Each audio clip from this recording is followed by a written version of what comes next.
Astra Travelers, and welcome to another episode of Tales of Teyvat, a Genshin Lore Podcast.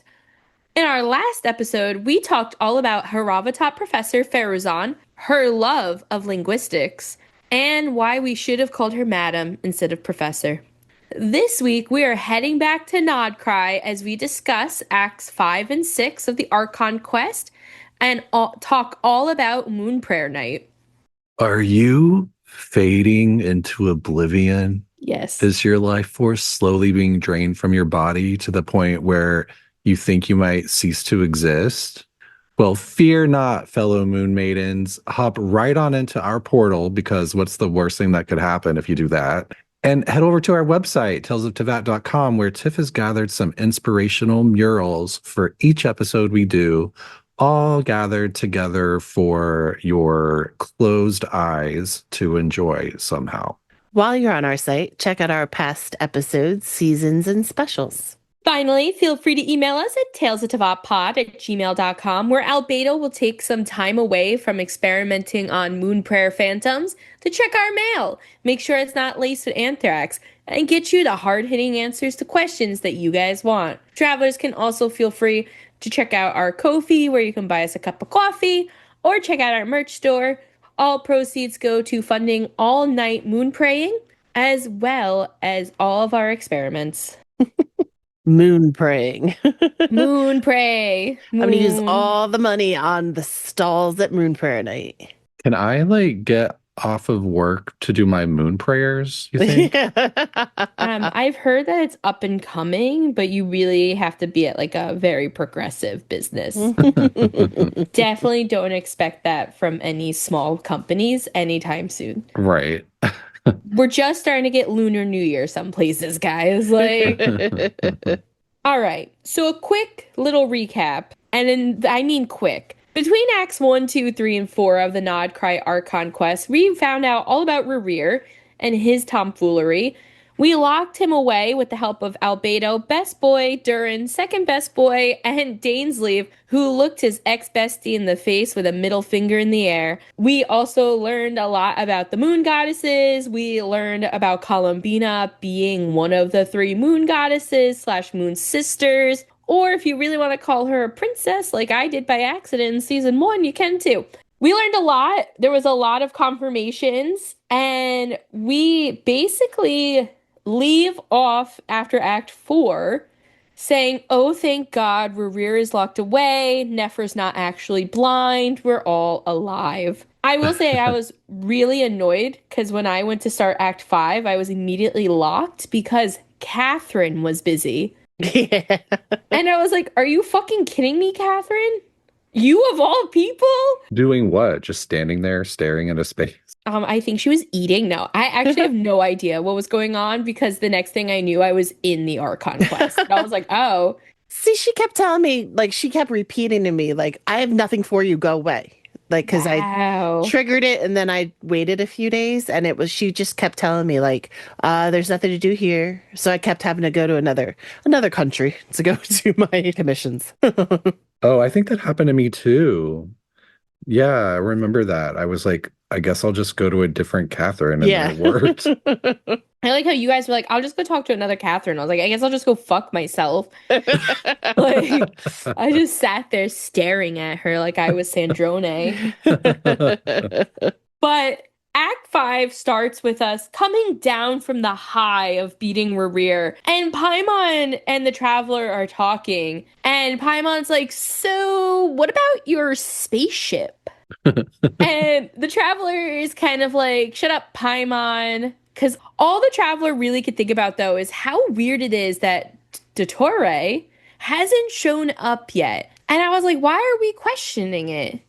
I don't want him here. Foreshadowing. Yeah, it was terrible foreshadowing. It was nothing what we wanted. My Tainari on my team was having major PTSD just from being in the party. Was I the only one who, when Paimon brings up our spaceship, I was expecting her to say something like, are we just gonna not talk about that? We're just gonna ignore this. No, I was just like, oh, thanks, Paimon. You're actually concerned about figuring out how we got here and our sibling. That's lovely. Yeah, I want to know what she knows about it, like what conversations they've had about the spaceship.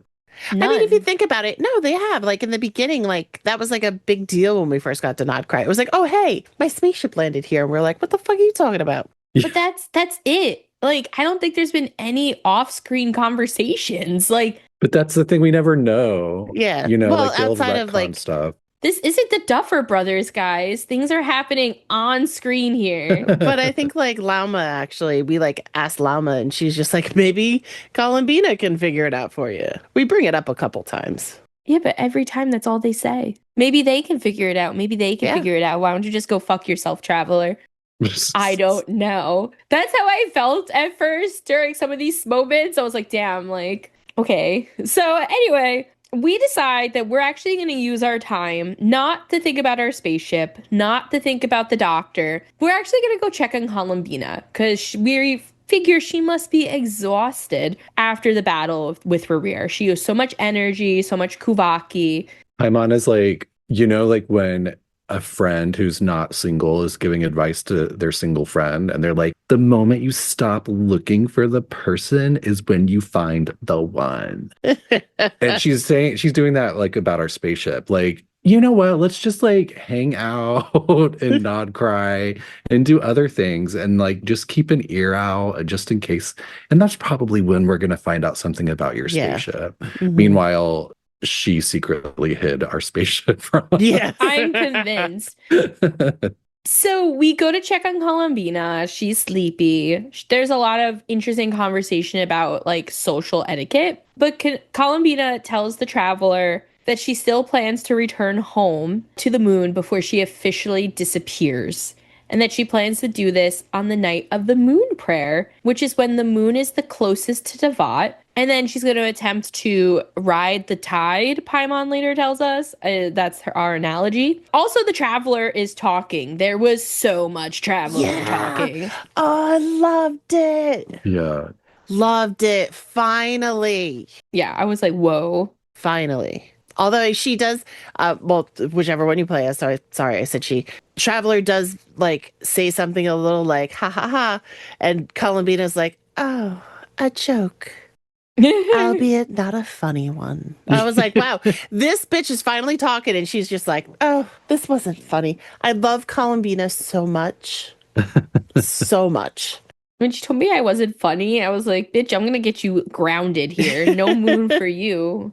Yeah, Sarah Miller and Zach Aguilar got paid for this. They were Finally. talking and it was great. So she basically tells us that when the moon is the closest, the Kuvaki will also be the strongest. And again, she'll ride the tide. But she also tells us that it's really sad now for her because she's made so many good friends now. And she's made a lot of relationships that she didn't expect to have to say goodbye to before heading off to the moon. She says that she thinks about us and our companions, and it fills her with warm, mysterious, and cozy memories.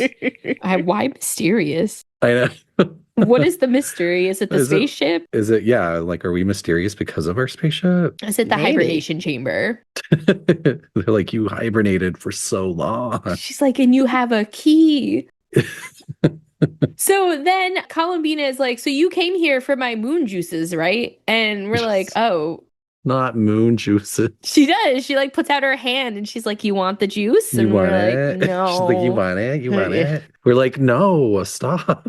Yes. And she's very insistent. So we eventually do just take the juice. Mm-hmm. We chose joy, Eddie.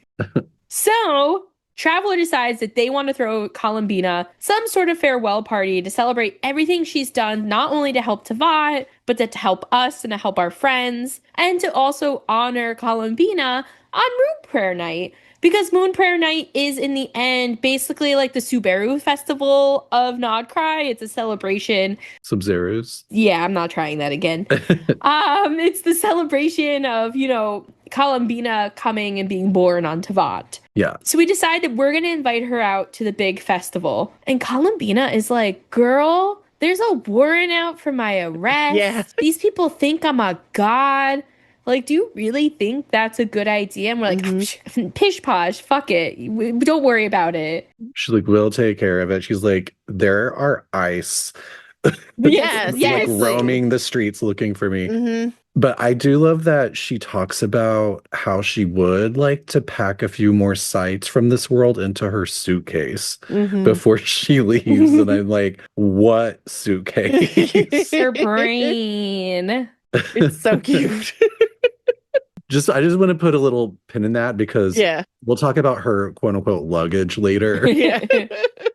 Doesn't even make it. But Traveler's like, nothing can go wrong as long as I'm there, so don't worry about it. And I was like, okay, famous fucking last words. Lots of foreshadowing here, Traveler. Yeah. And she's like, oh, and tell Llama that the answer to her question is neither yes nor no, but that there is no need. And Paimon is cracking me up during this quest line because she's like, that's cryptic. Yes. She's like, you cryptid weirdo, whatever. And then we're like, bye. All right, see ya. Yeah. But then she goes, and I don't know. I was like, wow. Even more cryptic. And you don't even have an audience now. Why even answer? Yeah. So when we leave and we're going to find our friends and tell them how we've invited Columbina out to the Moon-Prayer Night, Paimon's like, so what's your big plan for keeping her safe? And we're like, I don't fucking know. Paimon is very disappointed and is like, when did you become so sneaky? And I thought this was Paimon like giving us a little dig about being good at lying, because if there's one thing we've learned in Nod-Krai is that the Traveler is a good liar and is continuously lying their way through Nod-Krai. Yeah. This must be right after they had the argument where Paimon was like, why didn't you tell me about the spaceship before now? Why didn't you tell me about the key to your hibernation chamber? Like, how did I not know you were an interstellar traveler in a spaceship as if from some science fiction light novel? Okay, Xingqiu. You could tell Xingqiu sent us like a copy of his like new book ahead of time. Don't you love it how like people in this game talk about space travel like they understand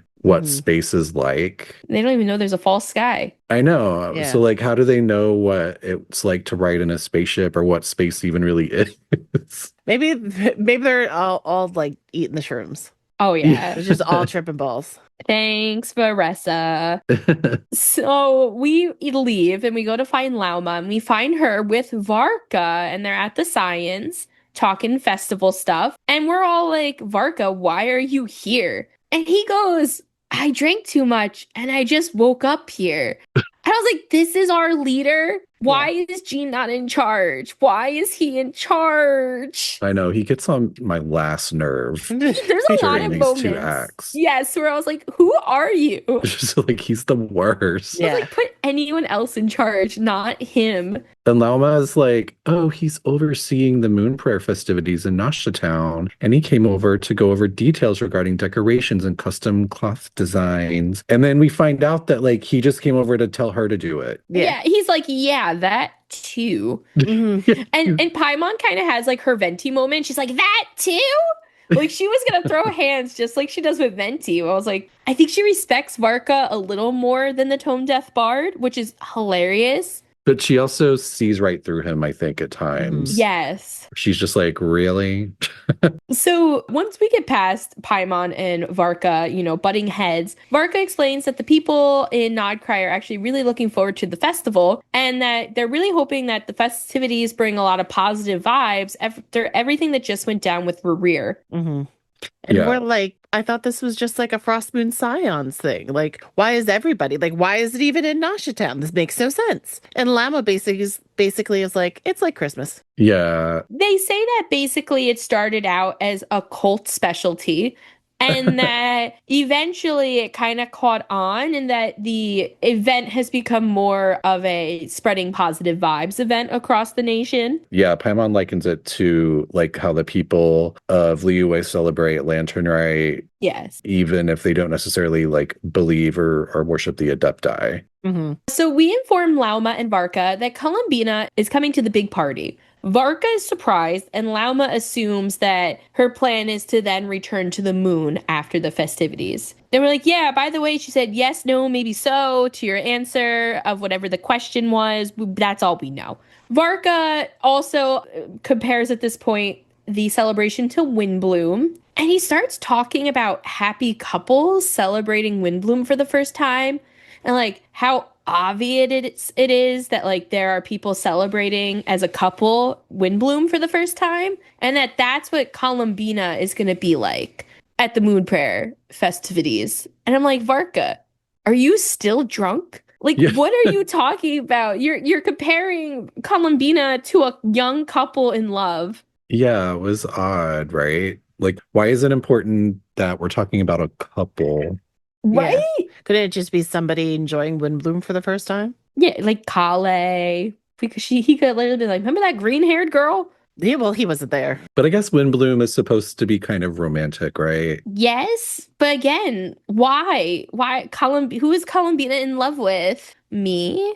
Well, I also wondered if this was a part of how like romance coded Traveler and Columbina are. Like, because he also Yeah. says something after, of course, being like, Lauma's going to handle all of the decor. But he says that also don't forget how important companionship is to the morale of the festival. So I thought that maybe was like the tie-in of like talking about couples and the Windrise Festival. But it was almost like he's implying that we are Columbina's companion. You know what I mean? Mm-hmm. And it just felt weird. Right. But then directly after this, Varka puts us in charge of finding all the friends to attend the celebration with Columbina. So he kind of also backtracks on his own, like, romantic insistencies. Yeah. Because he's like, okay, well, not only are you their partner right now, but you're going to find them friends.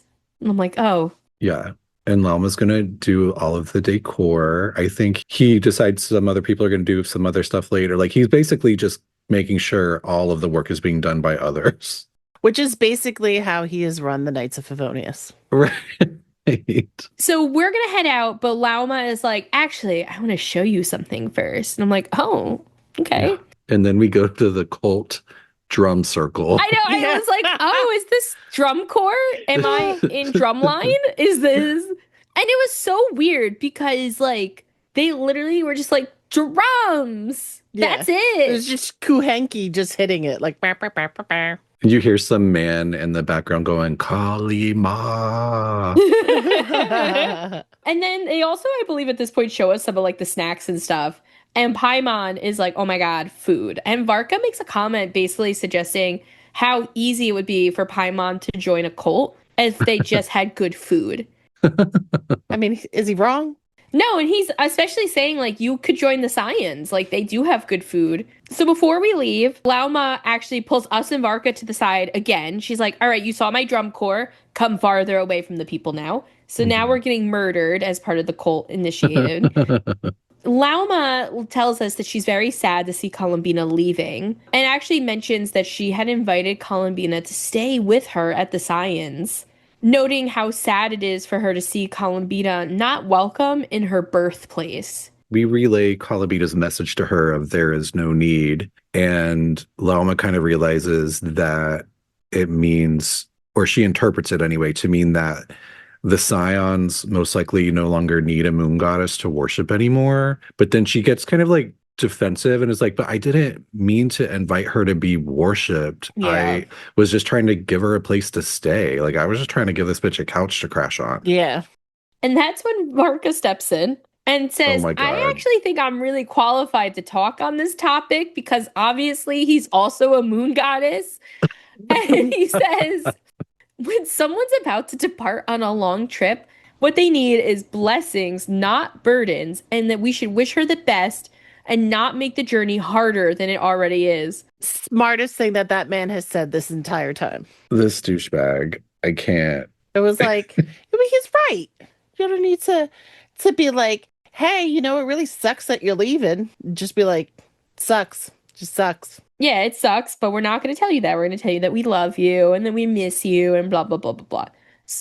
Did it get under anyone else's skin? Because of course Varka is going to be like, no one needs burdens, because this man lives a completely burden-free life. Yeah, he's best friends with Venti. Like, like, I'm sure he actually has burdens that we just haven't discovered yet in terms of his storyline. But, you know, in terms of like the way he appears in the story so far is like, did you have burdens when you left Mondstadt? mm-hmm. When you just said, Jean, you're in charge. I'm taking everything with me. Except Bye-bye. for Kaya. You know what I mean? Like, it just like, who are you to be like trying to preach to Lauma not to burden Columbina? Yeah, see, I took it so differently. I thought he had like a moment of clarity. I mean, he's technically not wrong. I just don't like it that he's the one saying it. Yeah.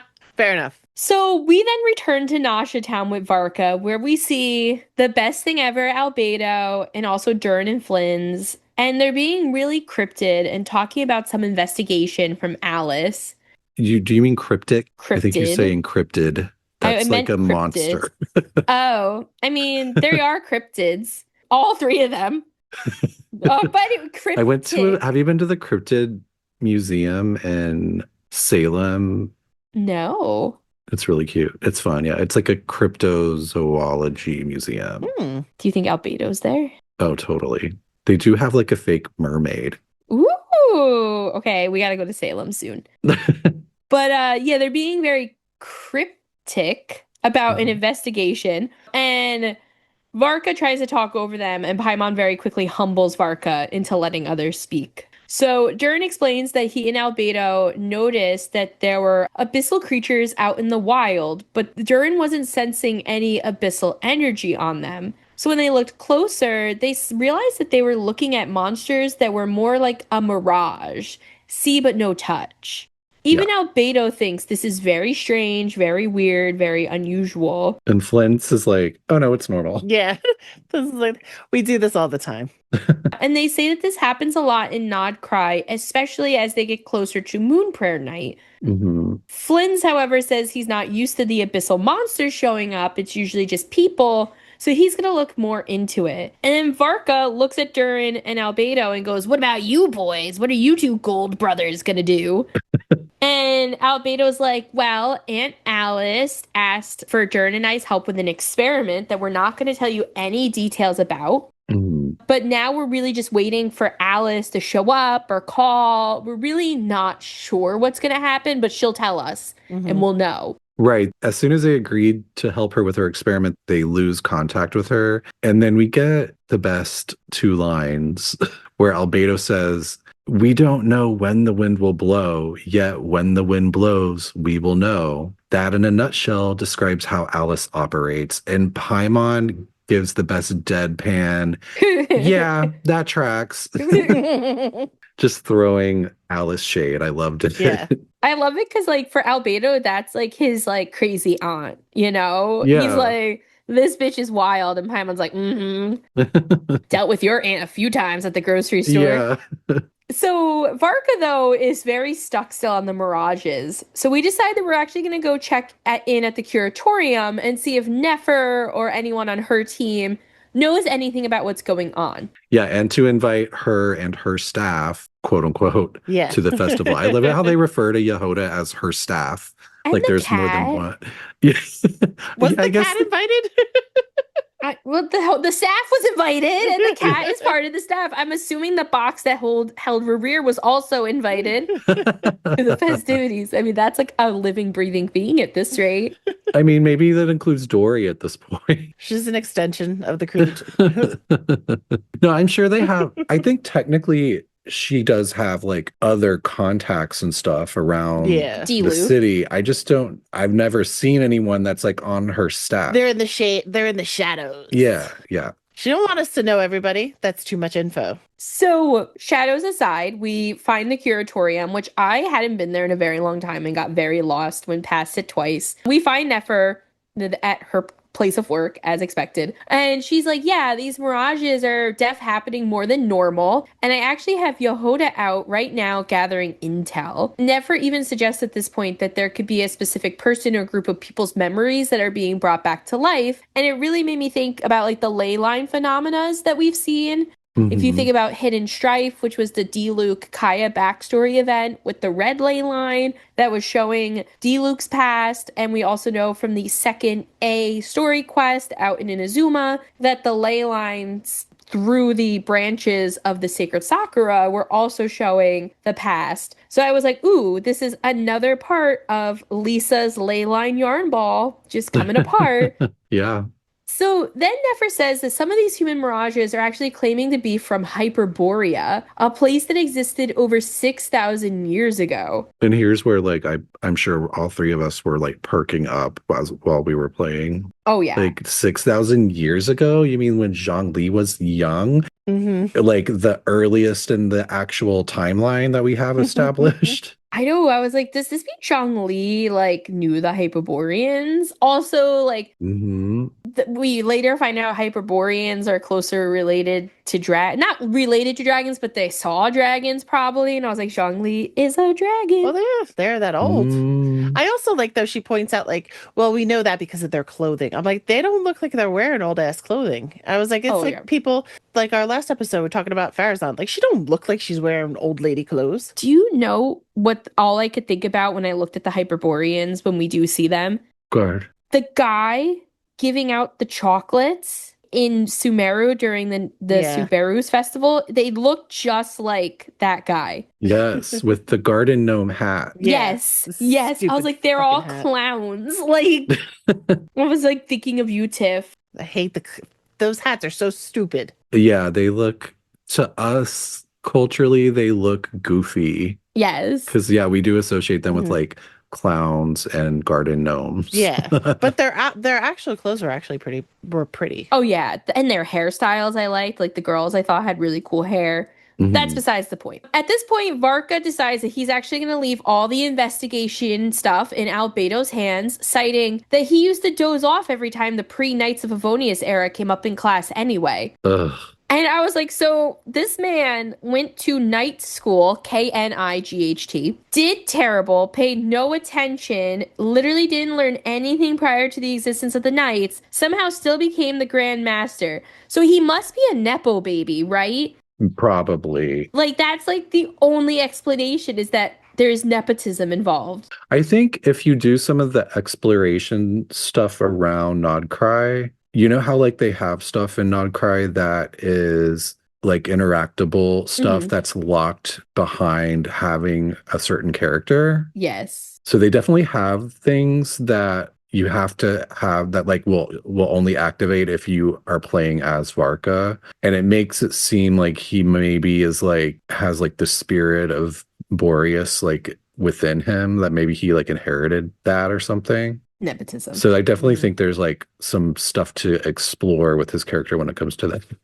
Okay. Nepotism. But yeah, I hated that too. And Albedo is like trying to be helpful. He's like, well, it sounds like that merits further exploration. And Varka's just that guy. Like, that would be a big help. I'll leave that with you, Albedo. Or like, oh, okay, so you're just assigning other people work again. Well, at least he wasn't telling Albedo to make chairs this time.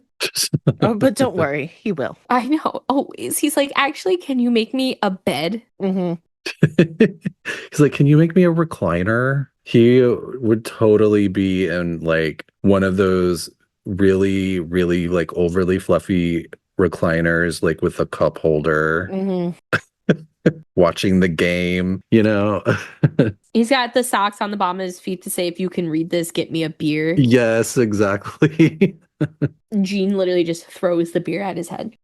So Flynn's also makes note that it must have been hard for Nefer to understand such an ancient language because the Hyperboreans were around so long ago. And she's kind of like, it's fine. And that's all we ever hear about that. She's like, I just do intel. I'll let the archaeologists figure that out. Yes. Who? I would like to know who that is, Nefer. But anyway, we break into groups. Durin, Albedo, and Flynn's are in charge of abyssal stuff. Durin is super eager. He's such a little baby. He just wants to help. And Albedo's kind of like, cool, abyss research. Talking to ancient people, though, fucking lit. So he's also ready to rock and go talk to the ancients. The Curatorium is going to go look into some Hyperborea stuff. And then no one gives us anything to do because Yehoda runs in freaking out. Not unusual for Yehoda to be freaking out. But she literally runs and she's like, guys, I have intel, follow me. And she brings us into the other room because that's the only room you can talk about secrets in, even though it's divided by a curtain.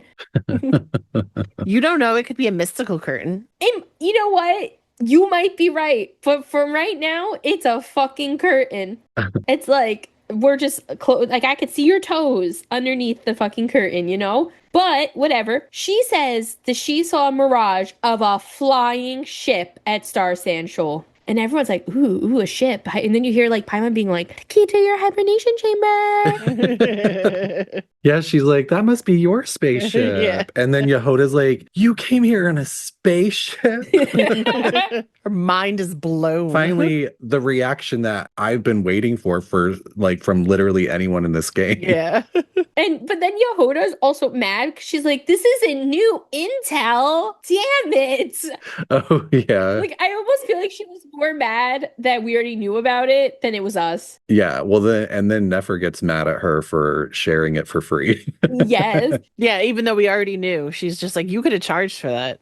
Yeah. So this now gets us assigned to checking in on the spaceship. And Varka insists on going with us. And Paimon is low-key annoyed because she thinks that Varka's butting in on girl time with the Traveler. But then he goes, I know the spaceship doesn't have anything to do with me, but you don't want to leave me the only one twiddling my thumbs, do you? Please? And I was like, oh my God, he's desperate. And then Paimon like agrees to let him tag along with us. I really like this because it was like Paimon. I kind of interpreted the look that Paimon gives him as being like, oh, so like now that other people have figured out where to go and what to do, you're gonna try to like get in on this and pretend like it's your idea.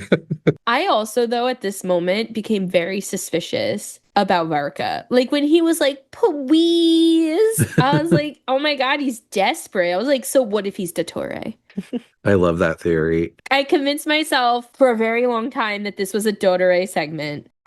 My guard was up, but I also was like, damn, like, I hope Albedo would see through that. So I was like 50-50. So I was like, I feel like Albedo would see through the segment. It would be a really fun twist if he was. Varka being a segment, yeah, he's probably the stupid segment from the manga that attacked us with his needles. Anyway, so we go with Varka to see the spaceship Mirage, and it's really our spaceship. It's really there.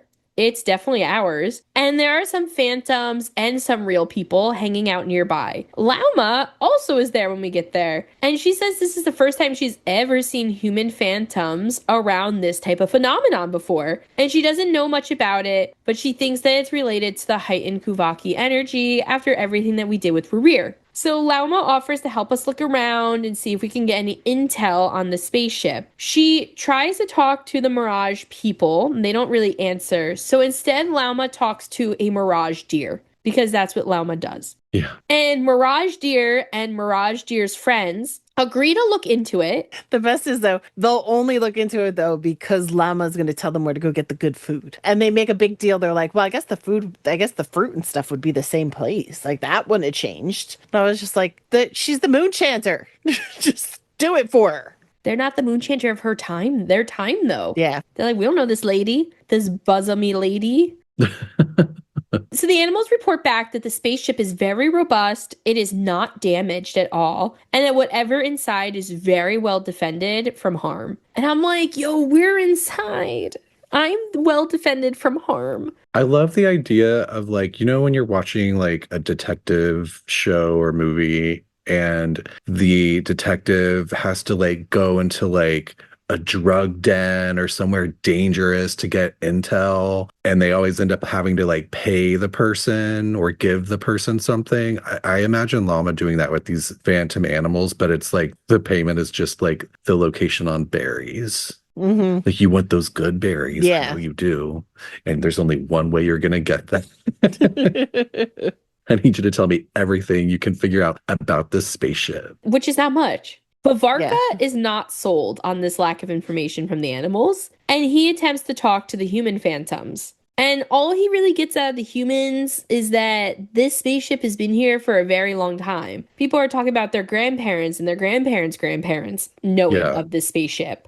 And they're trying to like scavenge pieces of the ship, but they're unable to harm it in any way. And the animals were kind of telling us something similar. So apparently whatever's protecting our spaceship from like outside forces is very powerful. Can we just step back 1 minute? Mm-hmm. They tell us that it's a spaceship that's been there since their grandfathers or their grandfathers' grandfathers. They're already 6,000 years old. how long has this spaceship been there? How long have we been here? Did anybody think that maybe our spaceship was the sun chariot Oh, that Zhongli Yeah. saw fall in the sky as a child? Yeah, totally. Mm. I'm not convinced that's what it is, but it's definitely like a possibility. I keep putting him on the chariot. Zhongli on the chariot. Yeah. He does deserve a chariot. He does. I mean, I'm sure I'll regret saying that this time next year when we learn a bunch about him in the Archon War, but Just wait till you do Lantern, right? oh god. There's a chariot. Oh god. But we're talking to Varka. Varka says some ridiculous shit about Venti, aka Barbados. And Paimon's like, "You talking blasphemy about Barbados?" Oh yeah. So he jokingly calls us, meaning like Traveler Paimon and himself, the team Knights of Favonius, but like Lauma's too. Like Lauma's with us. So Lauma's like, well, am I a part of Team Knights of Favonius? And Varka is like, sure, we even have a cathedral for you. And that's when Paimon is like, isn't that blasphemy? Like, you wouldn't dare say that within earshot of Barbados, I bet. And Varka's like, I'm sure Barbados wouldn't mind a little blasphemy once in a while. I'm like, facts. I'm like, he is the blasphemy. It made me think that maybe he knows who Venti is. Oh, yes. You know, as much as like he's supposedly knows all like the Northern intelligence stuff, I feel like that's one thing that they'd be like, just don't tell Varka because he's gonna just tell everybody. Didn't Varka drunk call Venti?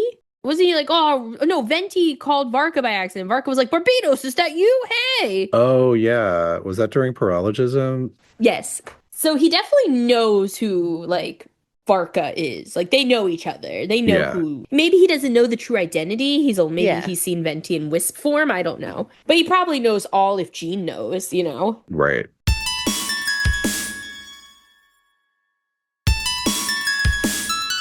So at this point, we kind of finish up at the spaceship and we jump to Team Abyss Investigation, where Durin is really sad that he can't help the phantoms. He has tried, 50 something times to stop this 39, phantom. I think. Mm-hmm. And it's just failing over and over. They actually are thinking that these might even be Conrians at this point. They're not 100% sure if they're all Hyperboreans. Right. Which is confusing because, why are these phantoms from Hyperborea 6,000 years ago in one spot, but then from Conria 500 years ago in another spot? Yes. Or no, I mean, I guess it's not supposed to be Conria, right? But it's supposed to be like Nod-Krai during the Conrian cataclysm. So I got really confused about, is this still the same civilization? Now, we get into a little bit more later of what they know, at least. But I do think this was showing us two different things. Because Albedo presumes we're watching people in Nod-Krai during the Conrian cataclysm, and Flynn's actually confirms it. And Flynn's announces to Durin and Albedo at this point that he is 600 to 700 years old, so he was around right before the cataclysm happened. And Durin is so impressed that Flynn's is able to talk about sad things without getting sad. And Flynn's is basically like, well, when you're old like me, nothing breaks your skin. Durin's like, oh God, okay. I will say just a note on Durin, because I could say a lot on Durin and Albedo, and I am sure I will. There is just something about Durin's adult, childlike wonder and need to help that I found so endearing during these two chapters of the Archon Quest. He's very earnest. Mm-hmm. I was thinking that too, especially once Hat Guy shows up and they become like a little trio. I feel like their personalities are very well balanced. But I think it's sad though, because one of his thoughts is well, is this what the Mondstadt people went through when Durin, OG Durin, was chasing them and shit? And I think he still feels like that was me, you know, that's part of me, and I tormented people like these poor people. Yeah. And I think Hat Guy is able to put a bit of a lid on that for him later on. Yeah. He's definitely having he's definitely still having a story arc within the larger Archon quest line. And I feel like they don't often do that, especially with a character that's not even from this region. Like they do it with characters that are from that area. But it's interesting that they have this character that is, essentially from Mondstadt, that they're giving this whole like subplot within the main Archon line of Nod-Krai. Like I feel like that's kind of a rarity. Well, I even feel like this seed of Durin's storyline being involved in the Archon started in parallelism. Because that was the seed of the Archon, right? Because that's an Archon quest itself. And it makes me curious if Durin is going to be a main character moving forward into like Shaznia and maybe Albedo. It definitely feels that way. But we'll come back to this conversation because when we do get Hat Guy comes in eventually and we get a lot more of this in a little more detail. But Flynn's does at this point ask Durin why he's interested about the Abyss. And while he's answering, Albedo is just watching him like a doting mother. It was so great. But Durin does say that he's worried, basically, because of his connection to the Abyss. And I believe it was Albedo that said, sometimes it is the darkness in us that allows us to achieve the impossible. It's Albedo or Flynn's. I didn't make that clear in my notes, but one of them inspires Durin. I think it's Hat Guy. Hat Guy? No, sorry, not. I'm sorry. I think it was Flynn's. Flynn's. I was going to say, Hat Guy hasn't showed up yet. I know. But Hat Guy comes up with some good shit later, too. He's pretty deep. Because, you kind of get reminded of the fact that they're like BFFs. Like, Hat Guy is like his mentor. So we all go back to the curatorium where Varka goes, hooray for consensus. And I was like, oh, and the consensus is that we've learned basically nothing, which is disappointing. But Lauma convinces Nefer to let her translate some of these ancient Hyperborean texts that Nefer has. And they then get sidetracked into discussing what type of gift we could give Columbina to say thank you to her for everything she's done before she goes to the moon. And everyone like looks at Traveler like, you're going to do that, right? Well, but before that, they all have their own suggestions. Yehoda suggests a Fontaine mech. Paimon suggests food. Go fucking figure. Flynn's is like, give her a lantern. And Albedo is like, no, give her magical rocks. Yeah, they're all like, give them something that I like. Yeah. Right. Not something that she might like. It's like, oh, I really like my lantern. I really like my rocks. That's what we should give her. When Albedo said magical rocks, I honestly was like, bro, I'm putting you away. Like, magical rocks, Albedo? Come on. So that's what we could put in charge in finding out what type of gift Columbina would like. And Varka is like, all right, I'm going to go meet up with Dory. I'll see you guys later. And I was like, oh, random lore drop. Okay. And why is he meeting up with Dory? Because he says that she will be sourcing a bunch of stuff for the festival. And I'm like, okay, so you got, Lauma doing the decor. You have Albedo doing research over here. You have Dory like sourcing a bunch of the stuff I love it that Dory is like the purse strings of the entire game. Mm. But also, why is Varka planning any of this? He's not from here. Like, go home. I know. And he's not even actually planning any of it. Why is he even acting like it? Like, he's just asking for favors. Yeah. Just be a guest, Varka. Like, that's what you are. But before we head out to check on Columbina, we do check in with Durin. And we're like, hey, like, just so you know, like, we're here for you. Heart, like, we make a little heart with our hands. And he's like, stop treating me like a kid. And I'm like, all right, now you're a fucking brat. I'm leaving. I will say, though, afterwards, before you head out, some of the characters are scattered about and you can talk to them. Flynn's, Albedo, and Durin are discussing magical rocks and lanterns. Varka is asking if he can accompany Lauma into town. And if you go up to Yehoda, she is begging Nefer's cat to help her smooth things over with Nefer. Because she gave away the intel for free. So she is begging the cat for help. It's very funny. So then we go to check on Columbina, try to figure out what type of gift she wants, and she's not there.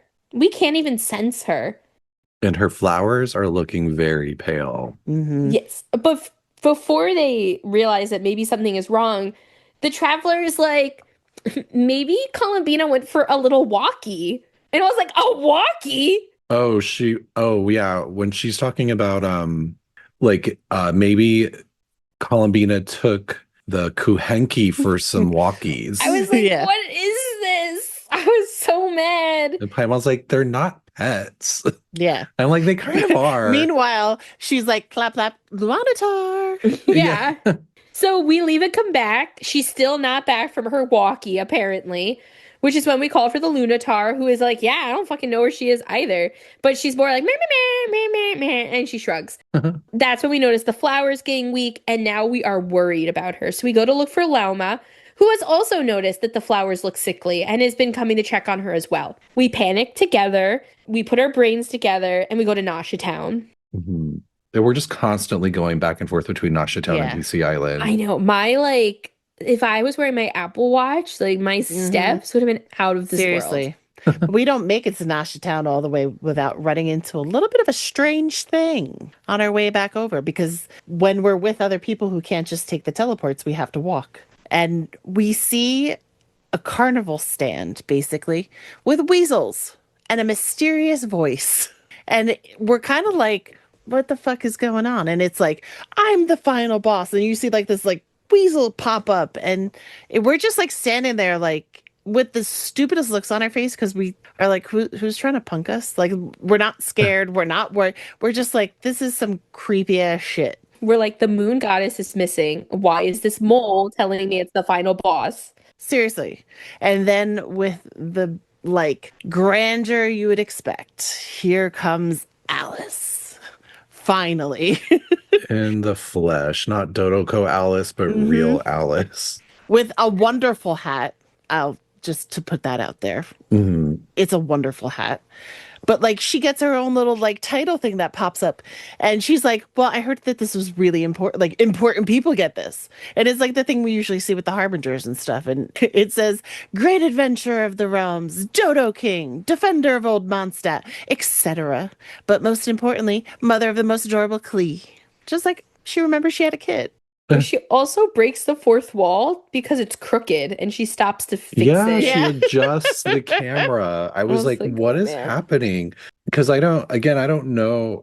I can never tell with Alice and the Hexen Circle of like, they're world jumpers. Yeah. We've talked about like maybe Teyvat is just like in a storybook, or, maybe it's like a video game within a game or whatever. They do little things, like the Hexen Circle do little things where they break the fourth wall, especially Alice. And I don't know if it's supposed to mean something of like Alice is talking or addressing the player. Like, is it being meta, or is it just them being silly and like trying to make us laugh? You know what I mean? Yeah. It could definitely be a little bit of both, because we'll see later that there is apparently some coding involved in this thing. Oh, yeah. But Alice breaks the fourth wall. She also claims, well, I'm your final boss because I took the last 15 minutes to get up to speed on everything going up in Nod-Krai, and I'm here for funsies. But also, I came to Teyvat, suggesting that she was in another world, and that my main goal here in Teyvat is to stabilize Teyvat's borders. Well, no, her main goal is to have fun. Yes, and have a fun world for Klee. And that in order to do that, she has to stabilize Teyvat's borders. And she claims that currently beyond Teyvat's border, there's this very threatening abyssal energy, and that the phantoms we've been seeing are actually telling us that the border is being disturbed. And she confirms something that we basically had already guessed, which is that abyssal energies are all that lie beyond Teyvat's borders. Because we've talked about like, is the abyss just surrounding Teyvat, and it's like that's all there is on the other side of it? And she seems to be confirming that. Yeah. She then claims that something called the trilunar syzygy is causing all of this. That is what it's called, right? When it's time to do Spiral Abyss again, it's like moment of syzygy, like in your event list. I don't know. When it pops up. I think you're right. I do think it's moment of syzygy. So relating back to that, which is interesting, because then syzygy, because that is also about the moon. We know there's a moon in Spiral Abyss. That would make sense. It kind of means that the sun and the moon are aligned. Oh. A pair of connecting or corresponding things. So trilunar, I'm assuming, just means that all three of the moons are aligned. Yes, which she kind of explains, like having all the moon Maros plus Columbina is causing this. But before she tells us about the syzygy, or Sizza, whatever you prefer, Alice explains that before the primordial one came to Teyvat, there were three moon goddesses that controlled the laws of the world. Yeah. And that they all chose to split the important powers of like life and death, time, that type of thing. I think we should be really precise with the wording here because she does use the phrase heavenly principles. She doesn't say primordial one. I think we've always assumed that those are the same Okay. entity, but we don't for sure know that, I don't think. Okay. So then Alice very specifically is saying that the heavenly principles came to Teyvat, but before they did, there were three moon goddesses that controlled the laws.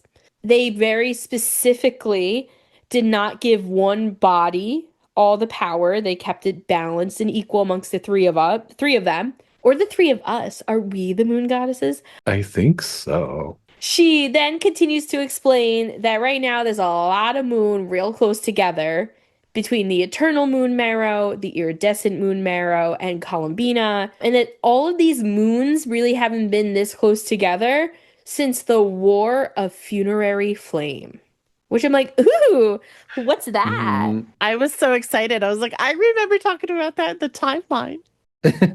I felt smart. I also love that, she's talking about the three original moon goddesses, and, she's talking about how they controlled the laws of this world, and that those powers that they were splitting up so that they wouldn't exist within one singular body to just keep it stable were the things like life, death, etc. And where have we seen those described before? But of course, the shades.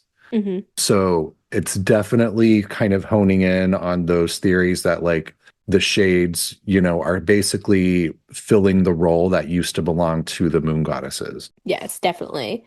So Alice tells us that all of the moon is causing these border issues, and if she wants Klee to have a beautiful, sunny place to live, she needs the borders to fucking calm down. She also just kind of throws in there that she's also here to clean up after Daughter, but we can ask Albedo about that later if we want. Yeah. Which we never do. I was like, ooh, shade. I know, she's like, ugh, you can talk to him about his mother, though. I'm like, okay. So she then goes, speaking of all this moon, why are you collecting so much of it? Yeah. And we're like, oh, well, we're trying to help Columbina return to the moon. And she's like, well, it's probably not going to work because that bitch disappeared. Mm-hmm. She's so nonchalant about it, too. She's like, oh, that's a bad plan. It's not going to happen. He's invisible. She's also like, even if she wasn't invisible, I don't think it'd work, but you can talk to Nicole about that. Right. At this point, though, we get a flashback to Columbina, who has turned into a phantom, unable to touch animals or anything when she's out actually on a walkie. So she did go for a walkie, but by herself. A walkie. A little walkie. Can we talk about the little moans that Columbina constantly makes? All the time. There's so many, right? She's just constantly going, yeah. She does it in her idols too. It's I think it's like the way they edited the audio or something, but it's like demon ASMR. It's like ASMR in like a way I don't want in my ears, It's definitely louder than it needs to be. Yeah, right? Like there's something weird about it. And I think they recycle it. Mm-hmm. Either that or that VA is just really good at being consistent. Because I hear that saying, yeah. Like over and over in the next 4 acts of the quest line. Yeah. It's just her giving up, guys. That's it. Same girl. But yes, so she has turned into a phantom. She is unhappy. And she acknowledges in this flashback that she's probably dying. And she's like, you know what? Before I completely disappear, I'm going to explore the world I was born in once more. So she goes to the Scions and she tries to talk with people, but instead she just observes them. And she watches like these 2 girls who are setting up balloons have a water balloon fight. And then she also witnesses like kids sharing food with like their grandparent. And she's kind of like, I've never gotten to experience the people like this. Because anytime I show up, like, oh, God, they don't look at me and let me see their typical average lives. Right. So now she's like kind of experienced it and she enjoyed it. So she wants to go to Nasha Town to continue to spy on people, and hope to find us. This then flashes back to us with Alice, where she's telling us that after the War of Funerary Flames, the moon goddesses weren't really recognized by Teyvat anymore. And that is one of the reasons Columbina is being rejected by Teyvat. Yeah, she says they did something to offend the heavenly principles, but hasn't told us what yet. Yes, and whatever she did, they were outed for. So the Heavenly Principles knew about it. And Yeah. Alice even claims that maybe she is speaking too freely on the matter herself, but the Heavenly Principles can't tell Alice what to do. Yeah. Nobody can. Yeah, she says it should be putting her and the heavenly principles crosshairs too, but they can't tell me what to do. I'll say whatever I want, and then giggles. Then Alice continues to tell us that, not only was Columbina being rejected by the world after all this, but then Columbina found two places to belong and cut ties with those places. She abandoned the Scions many years ago, and then she also decided to cut ties with the Fatui. And between cutting off of these ties and having ties cut for her before she was reborn, the rationale for her to be in the world is gone. And Alice kind of points a finger a bit at us and says that it's a little bit our fault because we've helped her sever the ties, apparently. Yeah, Paimon's like, wait, did we do this? And she's like, don't think too much about that, because she also turns it back on herself. She's like, don't think too much about that, because then I'll end up becoming the big bad villain, and I don't want that. Because I'm only the greatest mage in the whole entire world. Yeah, well, it made me wonder, like, it definitely leans me more in on that, like, Teyvat was created by Alice type of theory. You know what I mean? Yeah. Like, why would Columbina losing her foundational anchor to Teyvat end up coming back to you, Alice? Did you create the foundations of Teyvat? Or that was her job and she just slacked off that day. Right. Yeah. Pulled a I Varka. could see that she was like giving birth to Klee that day. Yeah. So Alice then says that we can actually help Columbina and we can temporarily make her stronger and strong enough to have a physical being again. And maybe then with Nicole's help her go off to the moon. But we really need to know Columbina's real name here because, again, it's a fundamental anchor for her existence. This made me think of three things. One, it made me think of you needing to know a demon's name in like movies and stuff. You know, Oh, when like they're like, Rumpelstiltskin? yeah, like I forget what movie I'm thinking of. Oh, I'm thinking of one of the Conjurings where the wife, Lorraine, she's like, if I know the demon's name, I'll be able to take control of it. But also, it made me think about our conversations we had in earlier acts of the Nod-Krai Archon with Arlecchino and Albedo, where both of them expressed the importance of having a name with us. Right. It made me think of the never-ending story. Oh, gosh. Because she just needs a new name. That's all the princesses needs to save the world is a new name. Or she's going to disappear without a new name. And that's all that has to happen. And the whole time I was just like, just give the bitch a name. That's all she needs. I was like, I already saw this movie. And I was excited about it. I've sang Neverending Story more during this time than I have like in the past 2 years. I never thought about that, but there is like a strong parallel because the Neverending Story, which for anyone too young to know, is like a movie from the 80s, like a fantasy movie from the 80s, right? It was a book too, right? Repopularized by Stranger Things. Yeah, but it's also very like meta, where it's like someone reading a book and is kind of like transported into the world in a way. Yeah. Very Genshin. It's one of my favorite movies. Since I was a kid, I've loved it so much. It feels very Genshin, right? Like It is. I could see Falcor in Genshin. Yeah. It's Nibelung. Just riding on. That'd be hilarious if Nibelung looked like Falcor. So, Alice says that knowing Columbina's real name will give her enough power to not break through the false sky, but at least have a being. And then she's going to let Nicole figure out the whole false sky stuff because she is really the expert in that field. But before Alice leaves, she tells us to mind our heads. And we're like, ugh. And then as she's getting ready to leave after leaving us with that ominous statement, she's also like, oh, I have so many children I have to check on. And she starts telling us how she has to go check on Durin, Albedo, Venti, Varka, and Paimon's like, what about Klee? Yeah. Yeah, she's like, again, she's like deadpan, like, Clee didn't make the list, huh? Yeah, and Alice is like, I'm not worried about Klee because she's the best. Yeah. I was like, oh, but Venti, Varka, Albedo, and Durin cannot handle their own. Which let's talk. Okay, so we know that Nicole is a self-proclaimed angel, which makes me, guess that Alice is maybe an angel as well, but that's not confirmed, right? I don't think she's an angel.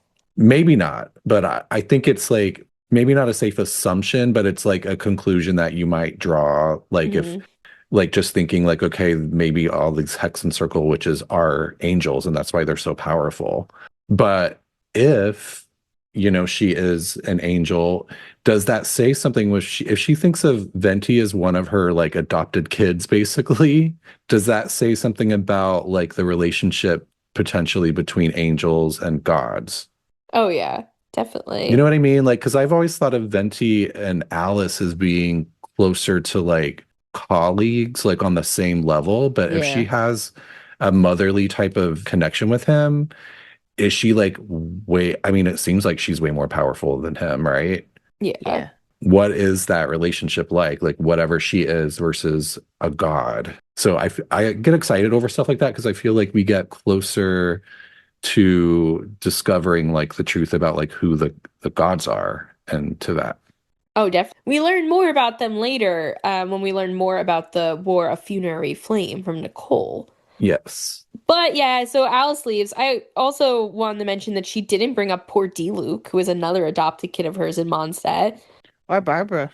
She was trying to make her a pop star. I mean, in Mondstadt, she basically has every kid. At this point, it flashes to Columbina, who is now in Nasha Town. Ghost Columbina is spying on people acting familial. And this includes these two men who are saying these really ugly things to each other. And she just has this moment where she's like, oh, I guess that's why Sandrone talks to me that way. It's just her trying to be friends. So I hope I get to talk ugly to her. Yeah. One more time. So I thought that was like a nice moment because it does show, and so I think this is very needed in the story to show Sandrone and like at least someone that we like finds her lovable. Yeah. Yeah. You know what I mean? Like it helps us like get a little bit on Sandrone's side because she's been so snotty to everyone up until now. I think a lot of people still don't like her. Mm-hmm. Yeah, I have my issues with her. Yeah. But Columbina does see us at this point, and it's Varka, Traveler, Lauma, and Paimon, and we're discussing how we have to go find Nicole. Varka mentions that he has to go meet with the Fatui, and then we end up walking right through Columbina, and she's very sad about that. But then the Traveler turns around, feeling Columbina's presence, and while we don't see Columbina or anything, it does make Columbina a little happier now. So Columbina decides that she's going to stalk us and follow us now as we look for Nicole. Which was the best idea ever. So as we're looking for Nicole, Lauma is like, so Varka, what does Nicole look like? And he's like, I've never met her. But from my understanding, Alice took her under her wing and sophisticated Nicole's speech. Yeah, taught her to talk more ladylike. And he tells us that he's pretty sure being an interesting person is actually a requirement for joining the Hexen Circle. And then tells us that we should basically apply because we're pretty interesting. And Paimon's like, you're dumb. Like, she kind of gives it that, like, look. I was doing it too, so I was with her on that one. And then Paimon is like, now that you're done with your fucking nonsense, how are we even going to recognize Nicole? And Varga's like, well, she'll probably be wearing, like, a windbloom or something. And Paimon's like, but is she even from Mondstadt? And Varka's like, oh, yeah, good point. Idiot. Yeah. Then we just, like, turn around. We're like, maybe she would be dressed like this young woman who's over here. Yeah. Yes. There's a beautiful lady. with like elven ears, like Mhm. Alice and Klee. And what does Varka do? Makes a fool out of him fucking self is what he does. He has to give his big intro of I'm the Boreas, blah blah blah. He's like, I'm sure that Alice has mentioned me. Uh-huh. And Nicole's like, nah. Yeah, she's like, no. Varka's very offended. He's like, really? He's like, I'm really surprised she hasn't talked about me. Yeah, and we hear her say no, of course, in our heads. And it's really funny, because she tells us, quote, because of certain reasons, unquote, she cannot speak. Okay, Alice, what did Alice do to you, Nicole? Yeah, I feel like the lady like talking didn't go over well. And Alice was like, nope, not allowed to speak out loud now. Well, I was wondering if maybe Alice just taught her how to talk to people mentally. Like maybe something happened to Nicole that, she wasn't able to speak at all. Mm-hmm.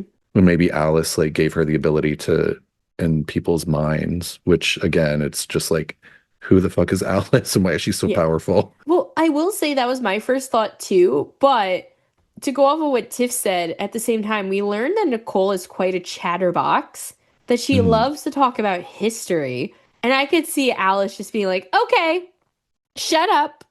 I'm putting a mind block up now. Yeah, I could see that.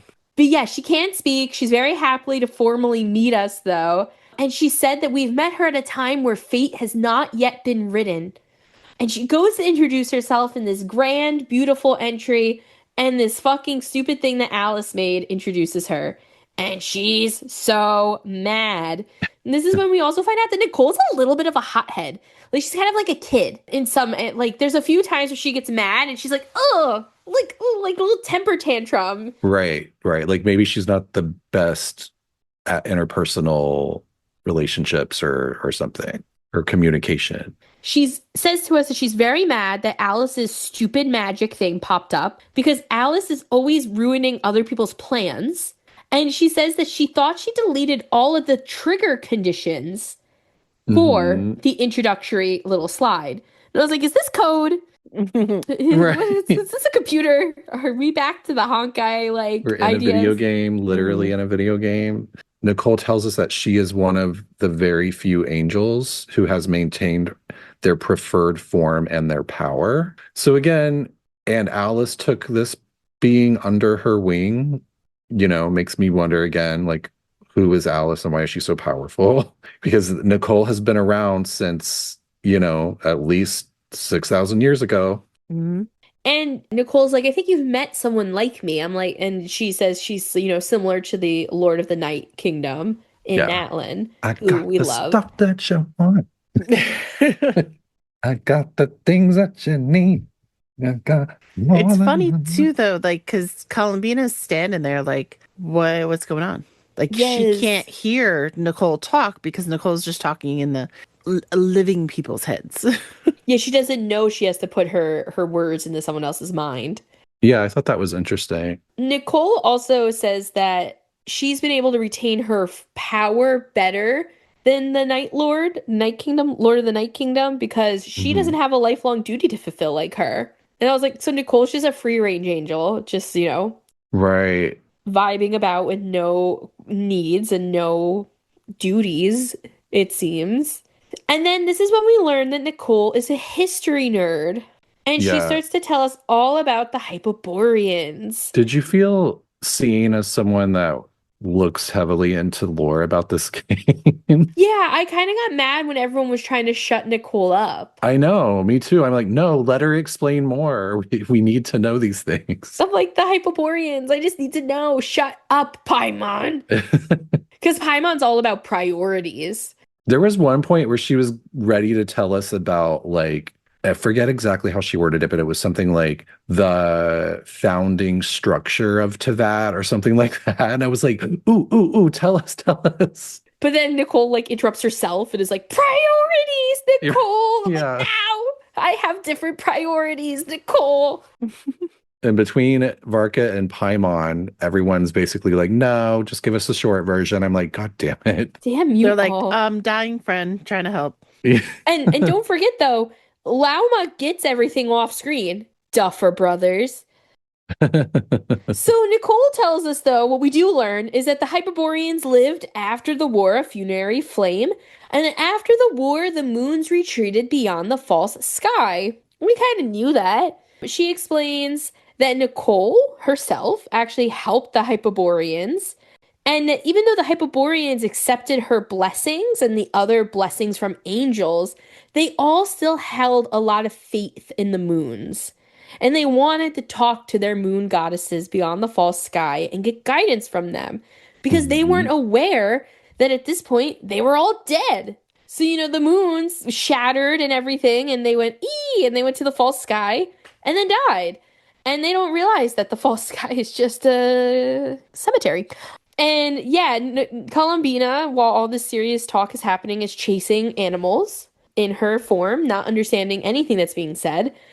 And Nicole continues and said that eventually the Hyperboreans did contact the moons, and they heard from their dying forms that they were like, "We're dead." Ugh.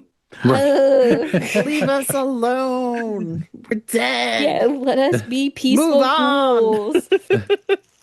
And at this point, Nicole says that the humans felt truly alone because the angels that helped them after the war were gone, the moons were dead, and the war itself had left them all homeless. You're right. So this is happening I'm assuming a little while after the War of Funerary Flame. I'm assuming they didn't disappear that quickly. Yeah, and I think that the Hyperboreans had to build what we later see as their communications device, which is Right. similar to the communications device that we see above ground in Chenyu Vale. Yes.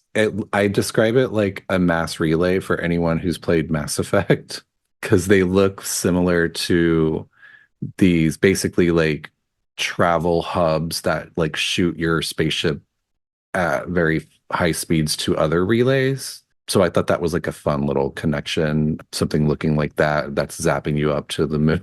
Yeah. Varka then cuts in and summarizes that basically Nicole is talking about and suggesting that we need to find the structure the Hyperboreans used to make the connection to outside Teyvat.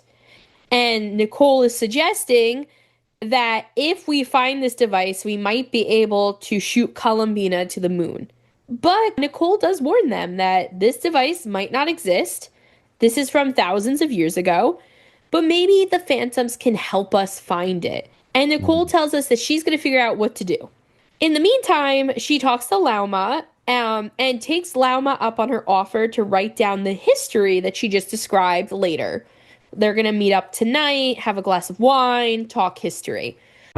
That's what the kids are calling it these days. Yes, that's what we call it. Netflix and chill, history and chill. But Nicole does make one suggestion to Lauma. And she's like, if you are going to write down the history, don't write it down the way I just told it to you.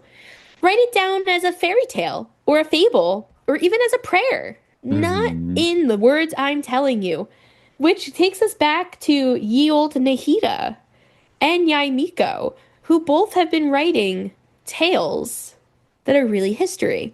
And we especially see that, I mean, I guess Yaimiko is more of a speculation, but we've seen it with Nahida because when Scaramouche, aka Hat Guy, controlled alt deleted himself, Nahida was able to remember the truth through a children's book she had written. Right. Because that's forbidden knowledge. Woo!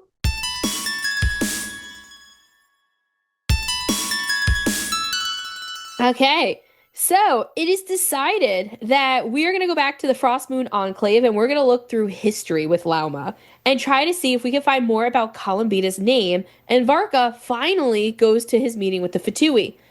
We're like, bye, bitch. Because Varka says that he doesn't think a young lady like Columbina would want him all over her business. Which I'm like, I don't want you anywhere near my business either, so leave. So Lauma then explains to us, and when we start going through some of these history books, that not all the information they have on Kutar, who is Columbina, is factual and reliable, because a lot of it was told via word of mouth, and it became more of a telephone effect.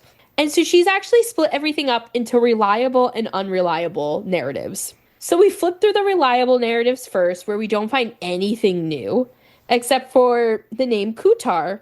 And she's like, it's so funny because I feel like Columbina has never liked the name Kutar. And Kutar/Columbina is like, yeah, like silently next to us because she's still stalking us. So then we decide, what if we read through some of the unreliable stuff too and see if anything is important there? And we read through some of them. There's like one or two tale that we decide might actually be reliable after meeting Columbina, but it's not really the most important stuff. So when nothing really found out, nothing from the history books, we decided to go back to Nasha Town, get our steps in, check in with Varka about his meeting with the Fatui, and when we get there, Varka's actually talking with Albedo and Durin. Albedo says that him and Durin actually met up with Alice, where she gifted them one of the Dodoko communication devices. And we find out that Albedo and Durin are waiting on Hat Guy to appear. But I was so confused at first. I don't know if you guys were on the same wavelength as me, because when Hat Guy showed up, he showed up as Kyo, which is what I named him. And so I didn't see him. I just saw like Kyo talking, and I was like, who the fuck is Kyo? I feel like I hadn't seen him like canonically in so long. Did you forget what you named him? Yeah, I was like, who is Kyo? Why is he showing up? Who is this guy?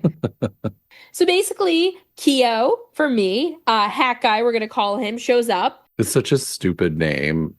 It is. And everyone is like, Hat Guy, when they are introduced to him. Doesn't someone call him Mr. Guy? Albedo! He says, good to see you again, Mr. Guy. I was like, Albedo, shut up. I'm going to start calling him Hattie. You're embarrassing us, Albedo. But anyway, so we find out that Hat Guy has applied for leave from the academia in order to come and help us. And Durin tells us that he's been writing the Hat Guy ever since he took his human form. So he's in the loop. He knows what's going on. And everyone else is kind of like, Hat Guy, who the F are you? And he's like, I'm a Drioche from the Vahumana Darshan of the Sumeru Academia.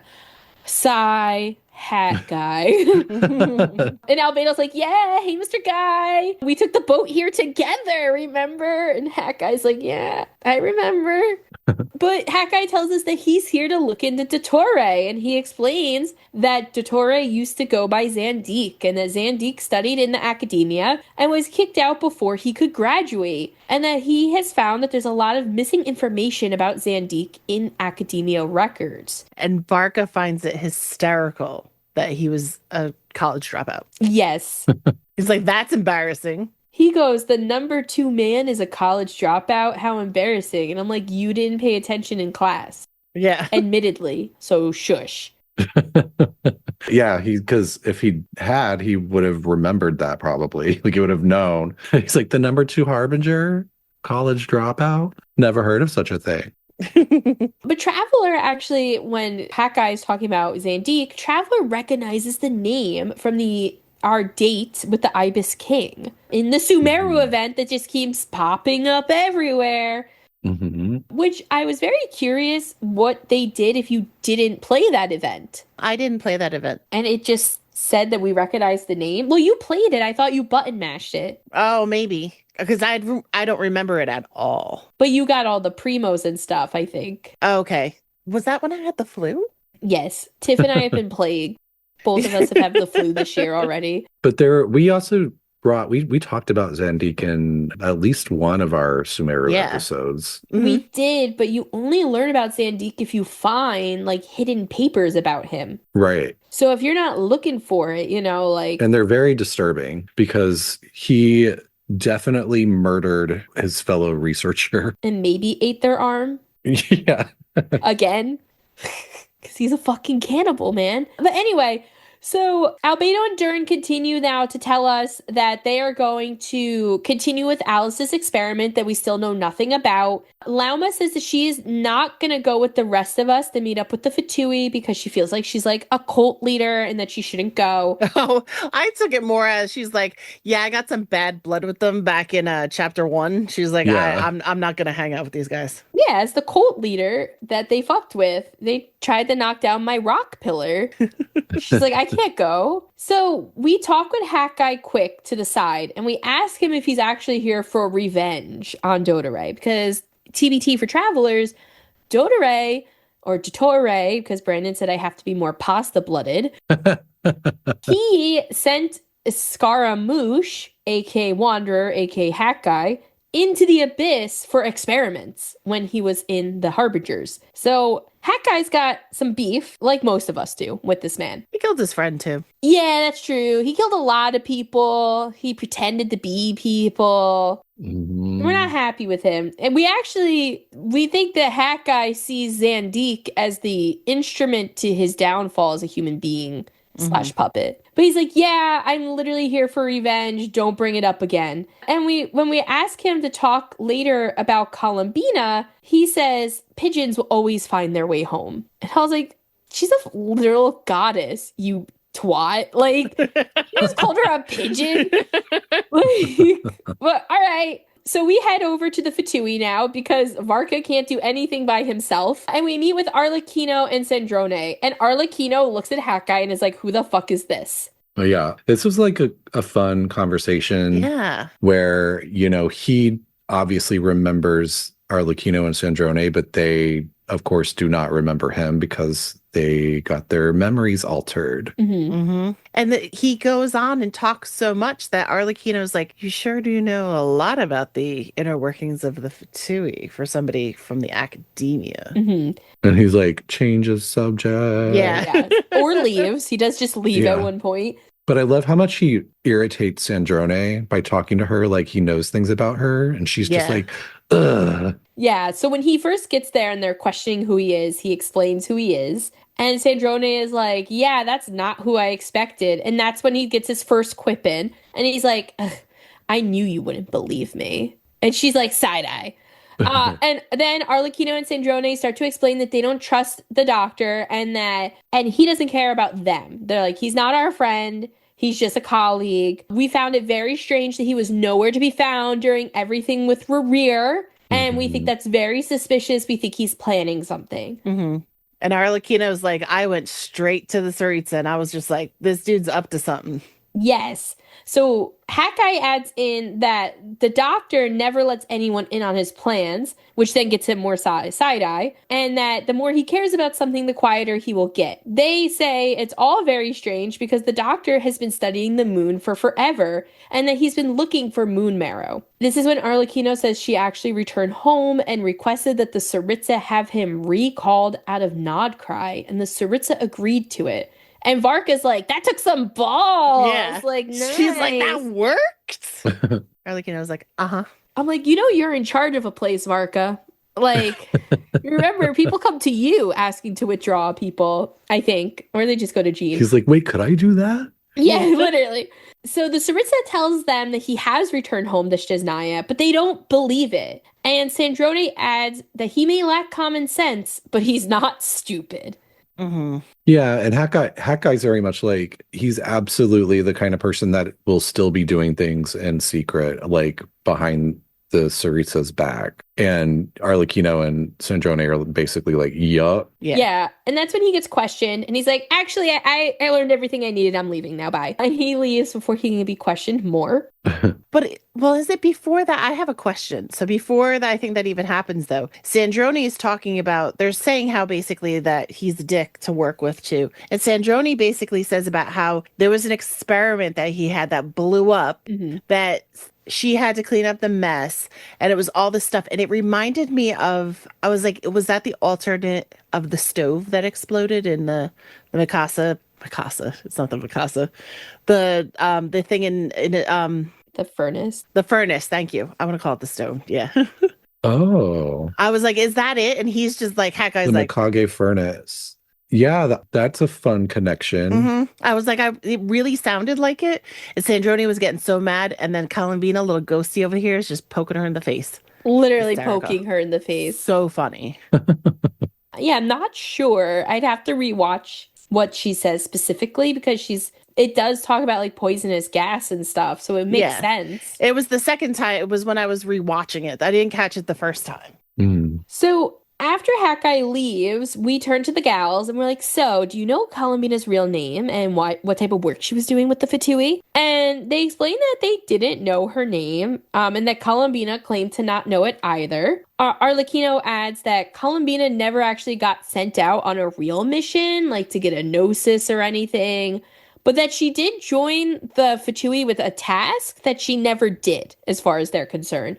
Mhm. And that she kind of was always looking to do the task, but never got to do it. And that they really felt like maybe she felt like she was losing meaning. And Columbina is like, yeah, well, I started to feel useless. Like, like I was going to owe them something in return, even though I wasn't being used for anything. Basically, it's like they gave me a house and I thought that they were going to take advantage of me. I'm like, that's so sad. Yeah. And I know, like, Arlecchino and Sandrone, I think it's Sandrone that's explaining how all the other harbingers were like, okay, she doesn't get a delusion. So she's not out there fighting, but they know that like the Tsaritsa is like holding on to her until whatever this mission is can start. So everyone is like very sort of curious about like what she's so important for. I feel like Child even has a voice line about like that. Like, so we continue to chat, and as we're chatting, a Seelie finds us, and we realize this is Nicole. So we say goodbye, and we follow the Seelie. Meanwhile, we switch perspectives to Albedo, Wanderer, and Durin, Albedo, Hakai, and Durin,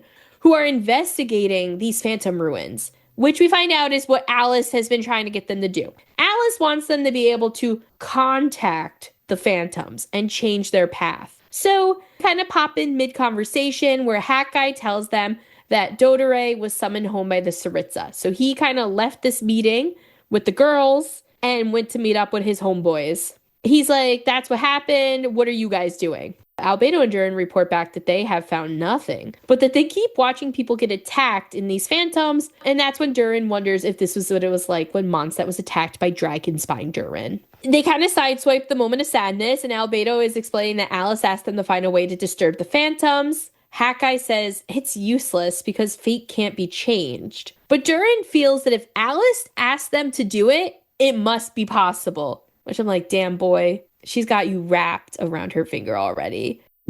But he does say that he feels like his own birth as the current Durin before us is proof of that. So that's when Hakai calls Durin out, saying he must really hope that these things are true, and that if he believes they're true, then maybe we can make things come true. And I'm like, oh, inspirational big brother moment. Well, yeah, and he actually has like a logical approach to how it might be possible as well. Mm-hmm. Talking about, how fate is recorded in Irminsul, but that the withering that took place in Sumeru was evidence that the great Irminsul tree has been corrupted or was being corrupted at the time, therefore allowing things that should not have existed into that to appear. And that in itself is tantamount to rewriting reality. So Durin realizes through this conversation that, okay, so the key to trying to affect these phantoms and changing their fate is my abyssal powers, because their fate is like tied to Irminsul and his abyssal powers are from outside Irminsul.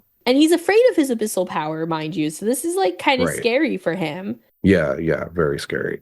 So we send him in with his brothers, Albedo and Hakai watching, which Durin has two brothers, Albedo and Hakai. Mr. Hakai.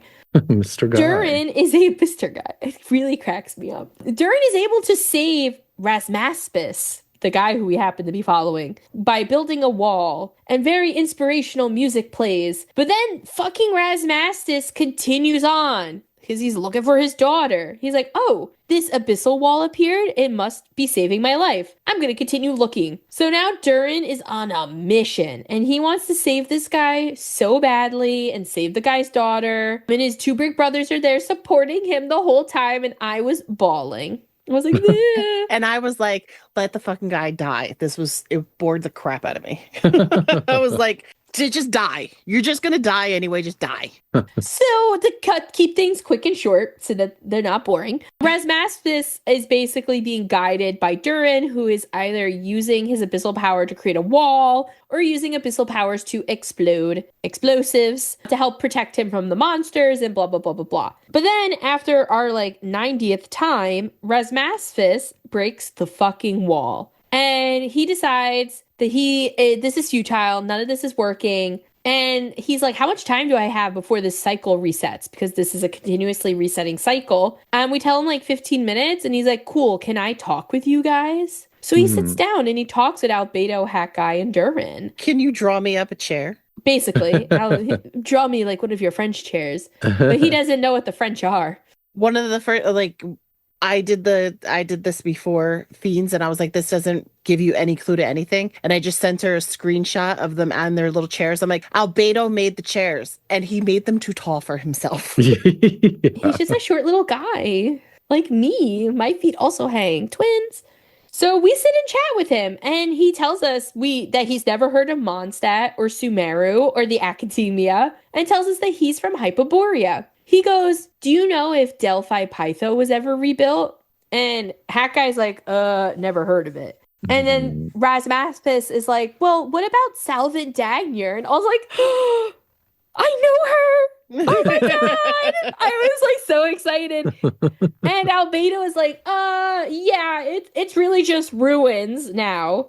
And Rasmaspis is like, wow, after all of this devouring black tide passed, humanity built anew instead of rebuilding the old. And I was like, wow, that's really positive, dead guy. Yeah, yeah. You're like literally minutes away from dying, and you're just Again, like, yeah. oh, interesting. Nice to know that like humanity goes on, and because you guys are here, you lived. He's like, you seem happy. Yeah. Yeah. It's like the future sounds cool. I wish I could be in it. Yeah. I do just want to shout out him referring to the all-devouring black tide. Mm-hmm. It's very Star Rail. Oh, yeah. Very Star Rail. Hyperborea itself seems very Star Rail.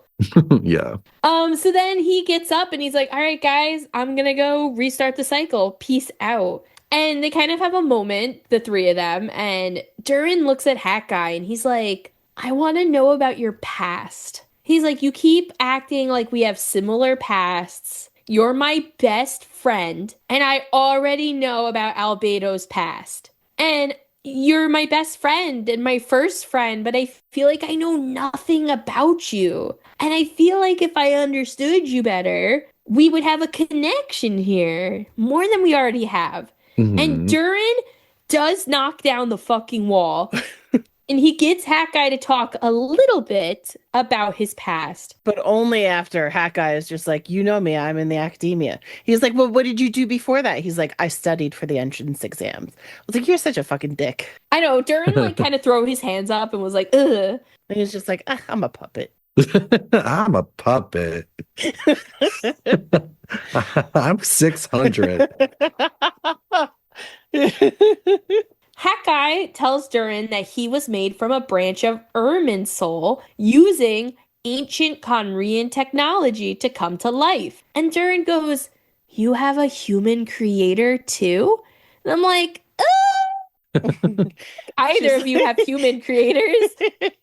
But Hat Guy's like, yeah, but my human creator, who was not a human but was the shadow of a god, abandoned me once they decided that I was a failure. And then he pauses and he thinks about his life as a harbinger. And he doesn't tell Durin or Albedo anything about his real past of being a harbinger. He kind of just stops there.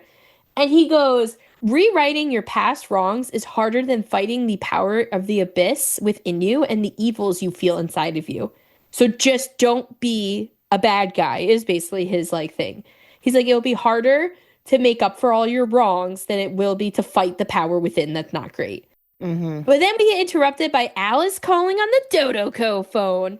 Can we just talk about how he's made out of a branch of Irminsul? And then he deleted himself from Irminsul. I know, but is that why he was able to do that? But Maybe. also, does that make him like related to Nahida because Nahida is also a branch of Irminsul? Yeah, right? I mean, I guess technically if Irminsul actually goes out and is like everywhere, aren't we all Irminsul? I wasn't made from a tree branch.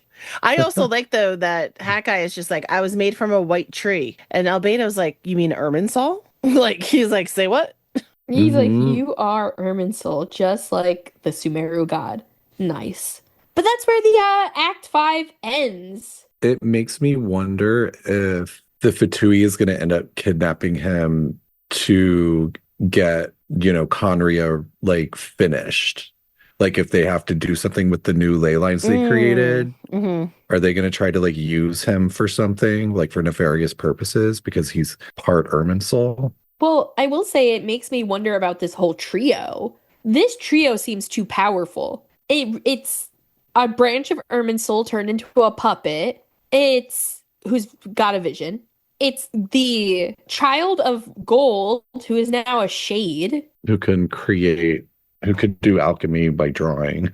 And it's an abyssal dragon turned into a human who can still control parts of the abyssal powers within them. Mm-hmm. Who now we've also seen has the ability to make people see from other people's eyes, feel what other people feel, and can use the abyssal powers he has to kind of change the trajectory of the past. These three are powerful together, and I love it because they're also doofuses. Are they not? Like, Albedo's like, hey, Mr. Guy, remember when we took a boat together?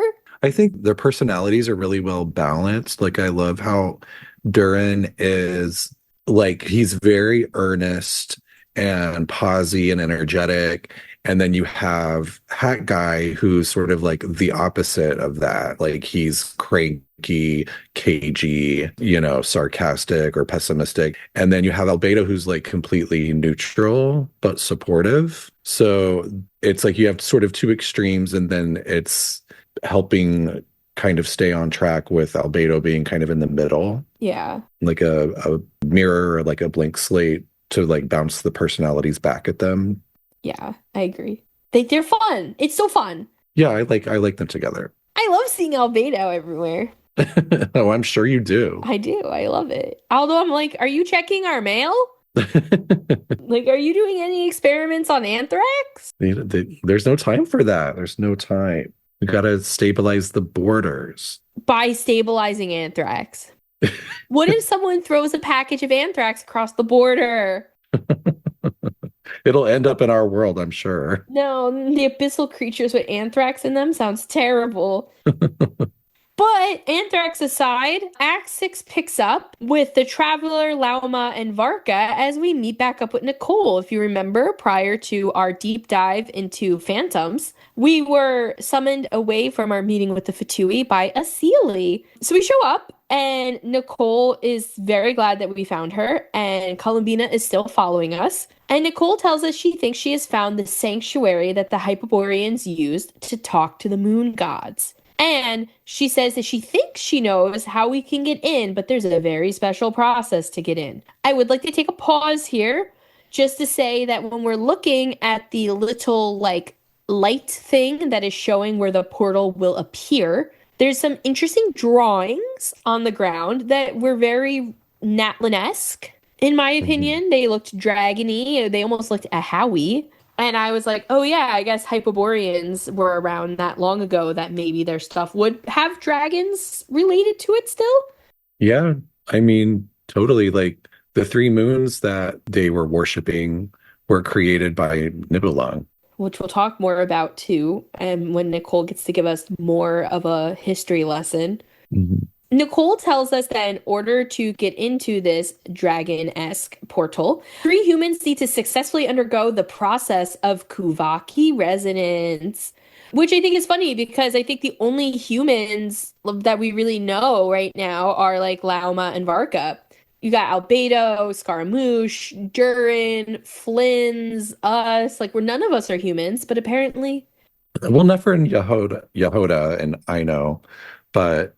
Inef was not, like... Yeah, there's a lot of non-humans for sure. Mm-hmm. Which is a strange place to be, but whatever. So Nicole says that basically a person's going to have to get a lot of Kuvaki put into them. And it kind of sounds like we're getting like a Kuvaki blood transfusion. Yeah. Yeah. And while Nicole is like explaining this blood transfusion, Lauma screams that she has an idea. And we're like, what? And she's like, oh, sorry, it's for... She's like, put it in my tits. Yeah, she's like, it's for getting Kutar to, like, enjoy the festival. Go back to the blood transfusion talk. And I was like, Lauma, what the fuck? Intrusive thoughts stay inside during these moments. So Nicole is like, all right, so after you do the transfusion, you have to pray and fast for 3 days. Who's in? Yeah. And Paimon's like, absolutely not. Yeah. No food. She's horrified. Also, Yeah. 3 days. Like, Columbina's been gone for at least 4 at this rate. Like, we're giving no... I thought that the Moon-Prayer Night was, like, in 24 hours. It's apparently a week later. Like, there's a lot weird stuff, time stuff. So, the Traveler volunteers, and so does Varka. So, apparently, we're human enough to do this. Mhm. And Lauma is voluntold. She's basically told, you will definitely withstand this, Yeah. Miss They're like, Moonchanter. we know that you're going to be able to. You're a moon chanter. This is your whole gig. Yeah. So Nicole does us first, and she's like, "Yo, even as a descender, you really can hold a lot of power. I literally used 5 times the Kuvaki needed for this, and you didn't even flinch. Maybe that's why you have a moon marrow in your booty hole." Hmm. Then Varka goes, and Varka is also given 5 times the Kuvaki needed, and he almost dies. Yes. He's gonna throw up. He's like, "I can't do this." So then Varka gets the normal test and is still deemed not a good variable for this experiment. And he's so embarrassed. So embarrassed. We showed him up. He's like, and I felt like because I play Lumine, it was like, this girl showed me up. Yeah, And I was like, totally. middle finger to you, Varka. Yeah. He basically says, like, I lost like an arm wrestling contest to a little girl. Yeah. I was like, was Ether a little girl too? Like confusion. No, I think he meant Nicole. Oh. I'm getting offended on Lumine's behalf. Yeah, I'm like, me fuck too. off, Varka. I'm like, don't make me get Jean in here. Yeah. He gets all happy whenever the next few people all get sick too. Yeah, so then we call on our friends. Nefer doesn't pass. Yehoda has an allergic reaction. I know isn't allowed because the Hexen Circle does not believe in experimenting on children. Do you hear that, Fatui? Yeah, literally, Uh-huh. Dottore. Inefa is told she cannot participate, and Flynn's chooses to bow out himself because of the same reason. And then all of a sudden, Arlecchino shows up, and she's like, I have moon marrow in my booty as well. I could do this. And she does, Mhm. and she passes. And so we have quite an interesting mix. We have Lauma, the Traveler, and Arlecchino going in. So we start praying for 3 days and not eating for 3 days. And not even sitting down, which I thought was mean. They had to Yeah. stand. And the others are like, we'll keep you safe. And there is this one point where like the traveler gets kind of weak and wobbly, and Varka has to like hold Paimon back from interfering. And I was like, Yeah, oh, my it was baby. cute. So we successfully don't eat for 3 days. So they're all stronger than I am. And they open the gate. And then they immediately eat. Yeah. And F is like, look, I have a smorgasbord for you. Yeah. We eat, and then Columbina, while we're trying to eat, she attempts to pass through the portal, and she can't, and so she starts crying. So, because we don't see any of that, we eat and go through the gate, and when we entered the portal, it's the three of us plus Nicole and Paimon. So I was a little annoyed that Paimon came with us, because she didn't have to fast for 3 days. But here she is. That's a good point. And I mean, I don't know about Nicole either, to be honest, but I guess she's an angel, so she has her own rules. Mhm. So when we enter the portal, we see phantom Hyperboreans. And this is when I finally had put two and two together that they reminded me of the candy guy from Sumeru. We learn while listening to the Hyperboreans, the war between the dragons and the gods led to them praying for a new moon goddess to bring them salvation. They didn't get salvation.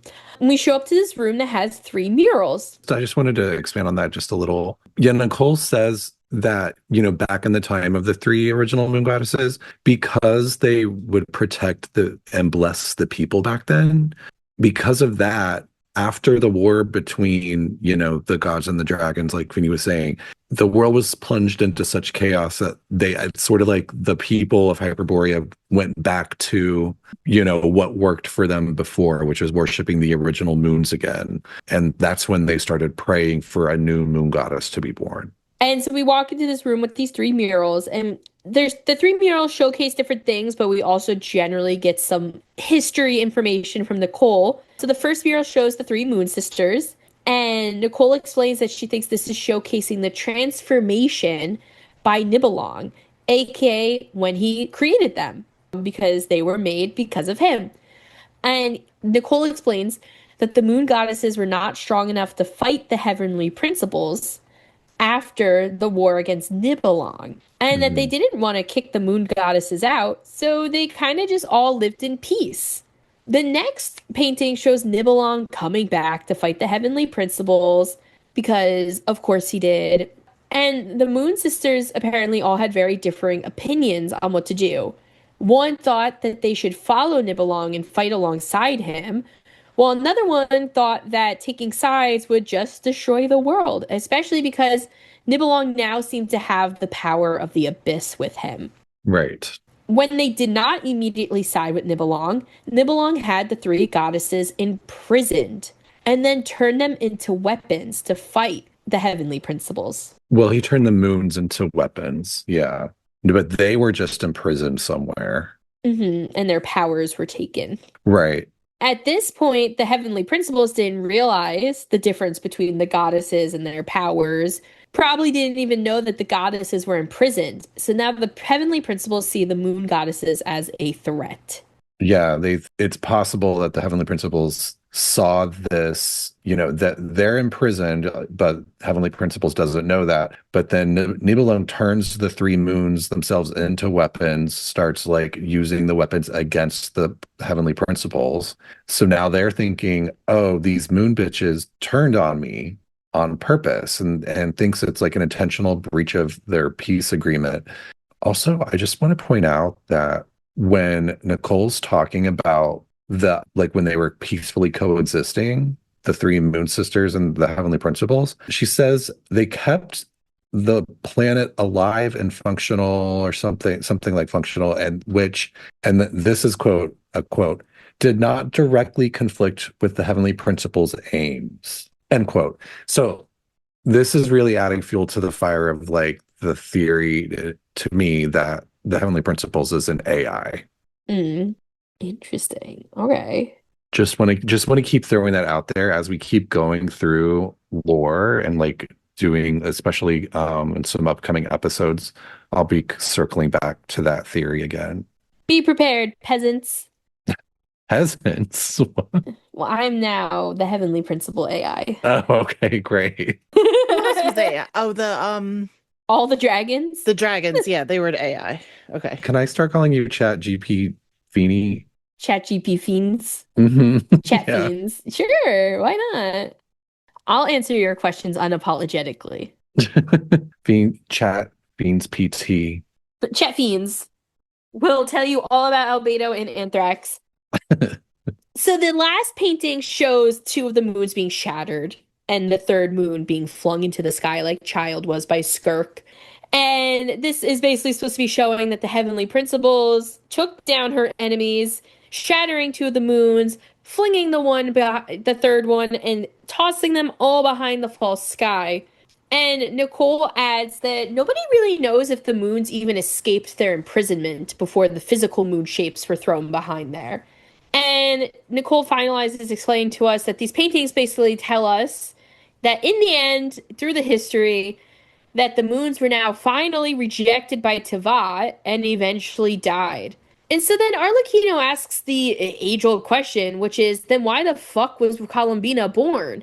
Mm-hmm. Like, why did she even come into existence if they were rejected from Teyvat? Nicole does think about it for a second. She suggests that it was because of the Frost Moon's connections to Teyvat, since it was the only moon that was not shattered during this time. She says that she thinks of it as like Columbina being reborn would be like the dying wish of the three sisters, since they always wanted to protect Teyvat and didn't believe in war or anything. So that's like a fun way to think of it, I think, is like if they were still alive but cut off from their energy source, kind of like Columbina is, for however long it took them to like fade out completely, they could have, maybe Columbina was reborn because, she was reborn kind of recently. So maybe that happened because right before they finally disappeared, they did this like dying wish to have her reborn somehow. Yeah, because isn't Columbina born like basically with the cataclysm, like everything else, 500 years? I mean, we know that she's not that old, so to me that would make sense, but I don't remember if it specifically I don't remember says if we during actually the had a cataclysm. date. But we know she's like what, the third harbinger, so that was probably around the time of the cataclysm. Yeah, but she was like living a goddess life before she went to the Fatui. Right.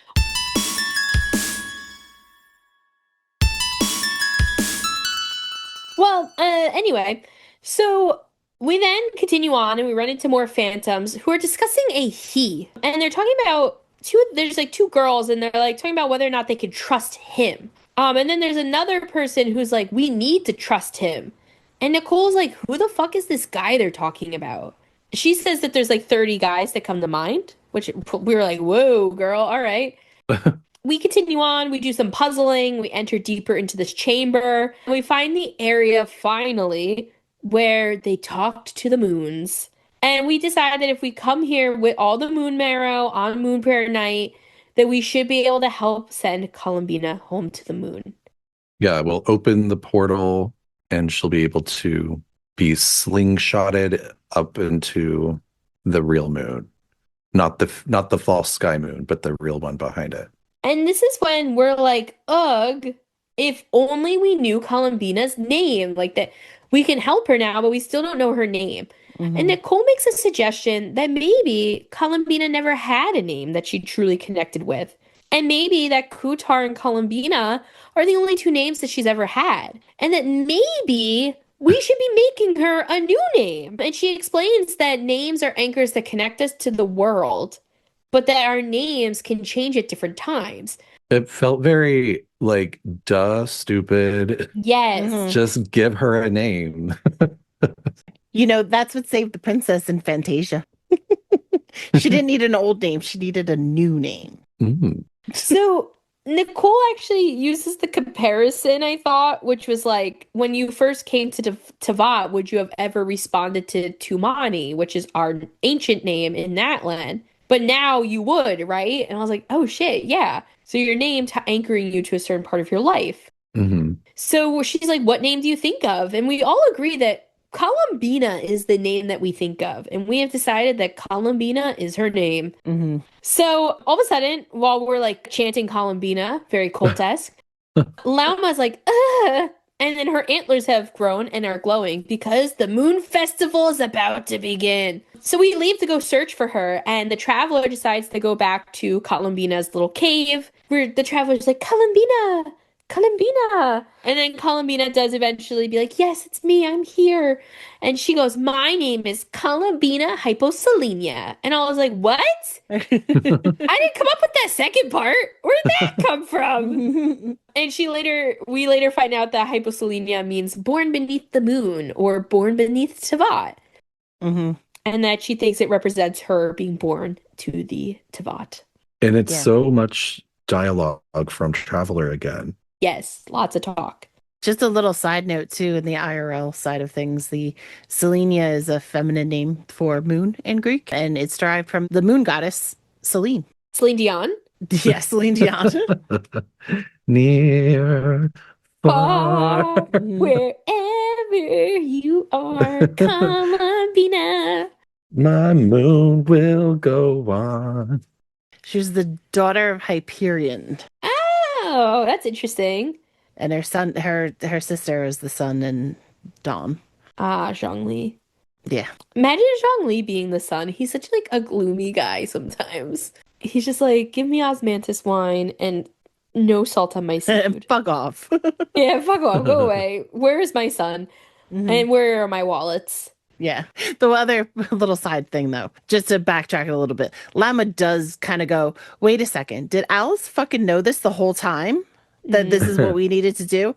And Nicole laughs and she's just like, probably. Yeah. Alice is becoming my op. Your what? My op. Your I don't know op? what it stands for. That's what the kids say, Brandon. Oh, really? I haven't heard this. Yeah, what does it stand for, Tiff? You are the youngest one of us. If you don't doesn't know. mean anything. Is this something all over TikTok or something? An op is a surgical operation. An op in slang means original poster. Oh, or overpowered. I was like, I could tell you what OPP means. Are you down with OPP? I've seen it as like, they are so OP, like as an adjective, you know? Oh, it says here that the teens, the youth, they typically use op when you say it as an adult of doing something they find slightly annoying, like expecting them to do work or chores. Who wrote this? So an op could mean a lot of things, and your teens might define it differently. This is the Today Show. Where's Urban Dictionary? I'm obviously not in the right place. Have you ever looked up your own name in Urban Dictionary? No, but I did look it up in AI. Oh, what did it say B meant? It would no, it doesn't tell you like what it means. I mean, I'm sure I could have asked it, but if you just type in your name, I was curious to see like what if someone just Googled my name in AI on a search engine, what does it tell What you would it about me? find? Yeah. Did it tell you that you were in this podcast? No. Oh, that's good. No, because I don't think my full name is used anywhere, is it? But you know, it did. There's like a few of the people like with my name, so it was interesting seeing like the other one. My name means close to God in Greek, or it's a type of cheesecloth. Well, on Urban Dictionary, it says Amanda's just want to have fun. And because of our carefree personality, guys always want us. Oh, We're used to getting to choose the guys that we want, and we're heartbreakers with the ability to make a guy cry. vixen behavior. Yeah, the sentence it uses, Amanda is so chill to hang with and always has tree. So apparently I'm also a drug dealer. Sorry, Tiff. Nice. Yeah, taking my job. Also, I did find out when I said op, it means the opposition. Duh. Oh, okay. Yeah. So not hip with the kids, guys. I know. But anyway, my ops aside, we go to celebrate the Moon-Prayer Night, and it's the cutest shit I've ever seen. It was a little long, but I enjoyed it. Mm-hmm. And basically, they decide that they are going to hide the tree in the forest. And they have all the little kids dressing like Columbina. And so anyone dressed like Columbina, the vendors are saying, "Hello, welcome home, moon goddess." So Columbina got to just feel like another kid playing dress up, basically. Lauma was so proud of herself of that too, that she got them to all say, "Welcome home, moon goddess." Yes. And there was also some interesting like electricity between Nefer and Lauma's boobs. Mm-hmm.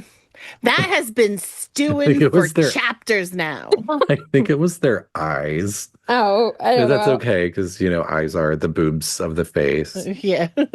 But I also wanted to talk about right like before this part when Columbina has reappeared after Traveler names her and they start telling everyone that she's back. Did you see when Lauma finds out and runs up and hugs her? Oh my God, it's so good. She was like, "I can't breathe, Lauma." Yeah, Columbina's face buried in her chest. Mm-hmm. And Columbina's like, "I can't breathe." She's like almost choked her to death with her tits. Uh-huh. I mean, if you gotta go, that's one way to go. Oh yeah. That would be a great way to go, I'm sure. Mm-hmm. So after the Lauma Columbina hug, after Nefer and Lauma have electricity thoughts, and Columbina's like, "Oh, they just like each other. They're friends. That's cute." Like she's understanding the familial stuff. Mm-hmm. We're like, "Yo, by the way, where did Varka go?" And they're like, "Oh, he's at the flagship." Like as soon as we got here, he went to drink, basically. And we're like, "Of course." Of course, yeah. So now this is when you get a map and you can go and you can participate in a bunch of different activities and games. And some of them have some of the characters we know in them and some of them don't. It did take a very long time to go through. So we'll try to keep it kind of quick. The first one I'm going to bring up is the ring toss with Dory. Did you guys all do the ring toss? You had to, right? Yeah, I did all. Like you had to do it all, right? I don't really remember the ring toss. Like all of these things were just kind of like fun little side things. Yeah. Well, the ring toss is cute because the Simulanka people are there and they all recognize Durin and Hat Guy. Yeah, that was a really nice touch. And because they like Durin, basically you're trying to throw rings around the Simulankans. Mm-hmm. And they help Durin win, which Dory is not happy about. And Dory has to give her grand prize to Durin and like her runner-up grand prize to Columbina, which they're Dodocos that look like Alice and Nicole, which I thought was hilarious. Yeah. They both end up giving their prizes away to kids. And Dory goes, "Why are all of these bleeding hearts coming here to ruin my business?" it was really funny to watch her like basically scamming a little kid. Mm-hmm. It's very cute. It's very wholesome. You also, next to the ring toss, you can play a game with just like some of the animals from Simulanka. I lost, of course. If you then continue over to the Hex and Circle booth, which is right there. You can have your future told by Barbeloth, Mona's master. Mm-hmm. She uses lunar arcana magic to tell us our future because she says that water divination would be way too serious for a festival. Mm. And she does read the tarot cards of the future for Columbina, and they're sad. Mm-hmm. The future card she pulls is death, which is Renova on the tarot card, which was fun. And that was a card that jumped out of the middle of the deck at her. Now, I will say that they did bring in real tarot card mentions here. So two things they brought up that are real in tarot, in IRL, is one, if a card jumps out, that is the card telling you that it needs to be pulled. So it was nice to see that Barbeloth was like, I mean, you can put it back. And Columbina was like, no, let the fates continue their thing.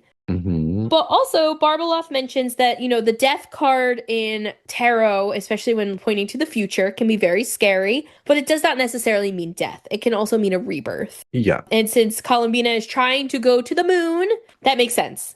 This also is like setting up something that will be a payoff in Acts 7 and 8. Next, you can walk over and you can talk to Varka and Nicole, who are arguing. Nicole is set up as a Dodoko who can only talk through your minds. And basically, Varka is telling her that he agrees with Alice that Nicole shouldn't be talking with kids because how are they going to explain that she's magically only talking in their heads? Nicole calls him a self-proclaimed knight of justice, which is facts.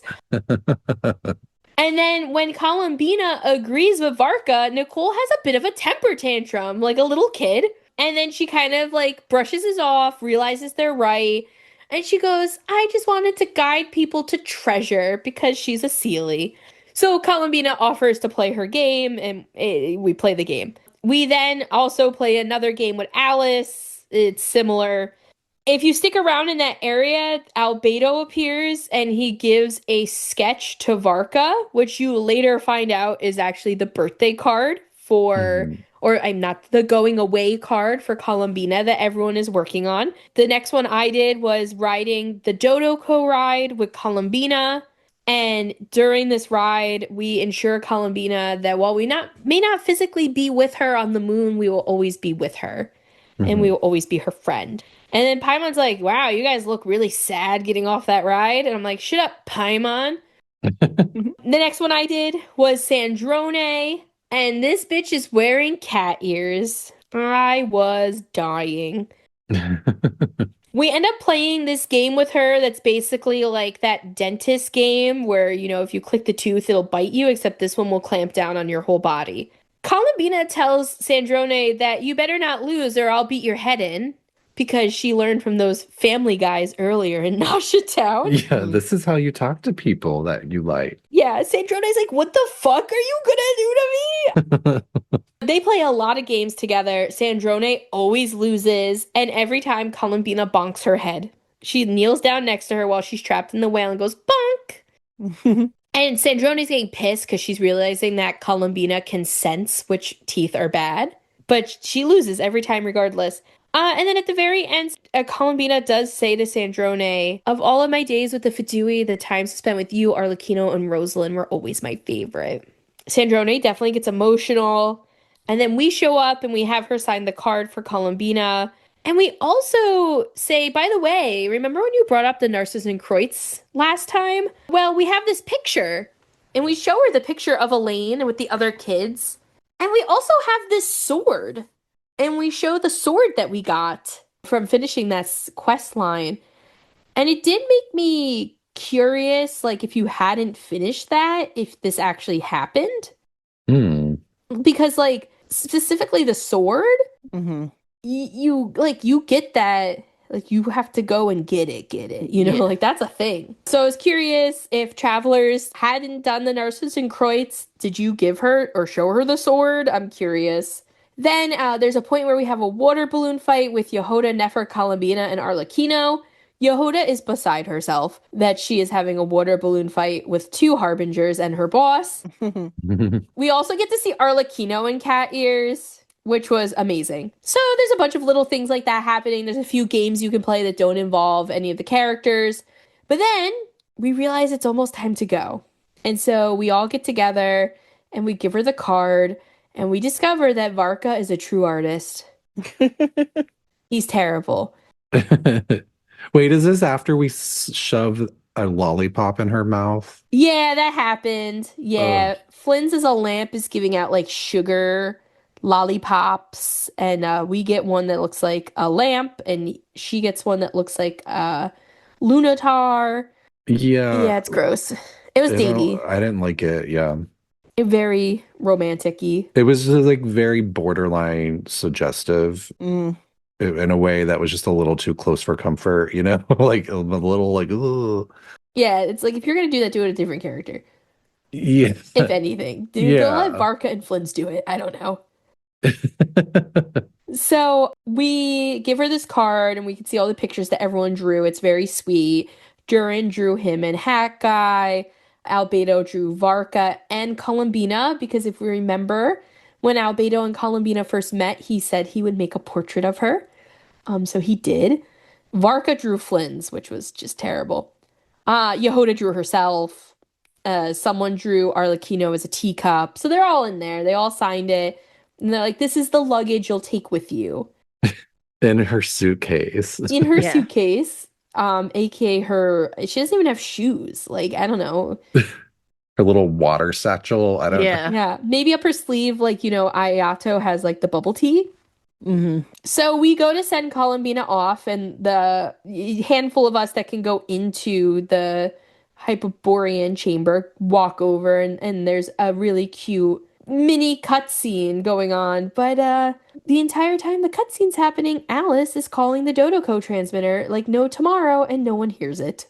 Before that, though, there is something that's really sweet that Columbina says, that she tells us that when she misses us, she's going to write things that only we can see. Oh, yeah. We're like, well, how will we know? And she's like, open your windows at night and let the moon shine bright through, and you'll see what I've written to you. Right. Like she's going to use moonlight to write on something on like the wall or whatever for us on a moonlit night. So after that, she does mention in her head that she's not sure if that's really possible. And then she leaves and everyone says goodbye to her. We get this cutscene where we're going off to send her off, and the rest of them are enjoying the rest of the festival. And we can see that Alice is calling the Dodoko transmitter like there is no tomorrow, but no one is answering it. So, of course, we go to send her off. We think it's worked, and it didn't. And there's this whole cutscene where Dottore pops up. He steals Columbina, steals the 2 moon marrows, like locks her in like a little box. He's very proud of himself. He freezes time because everyone sees something happening in the water. They all realize it must be him. So they all leave the festival to come help. They all get frozen, and only the Traveler is not frozen, which does seem to confuse Dottore.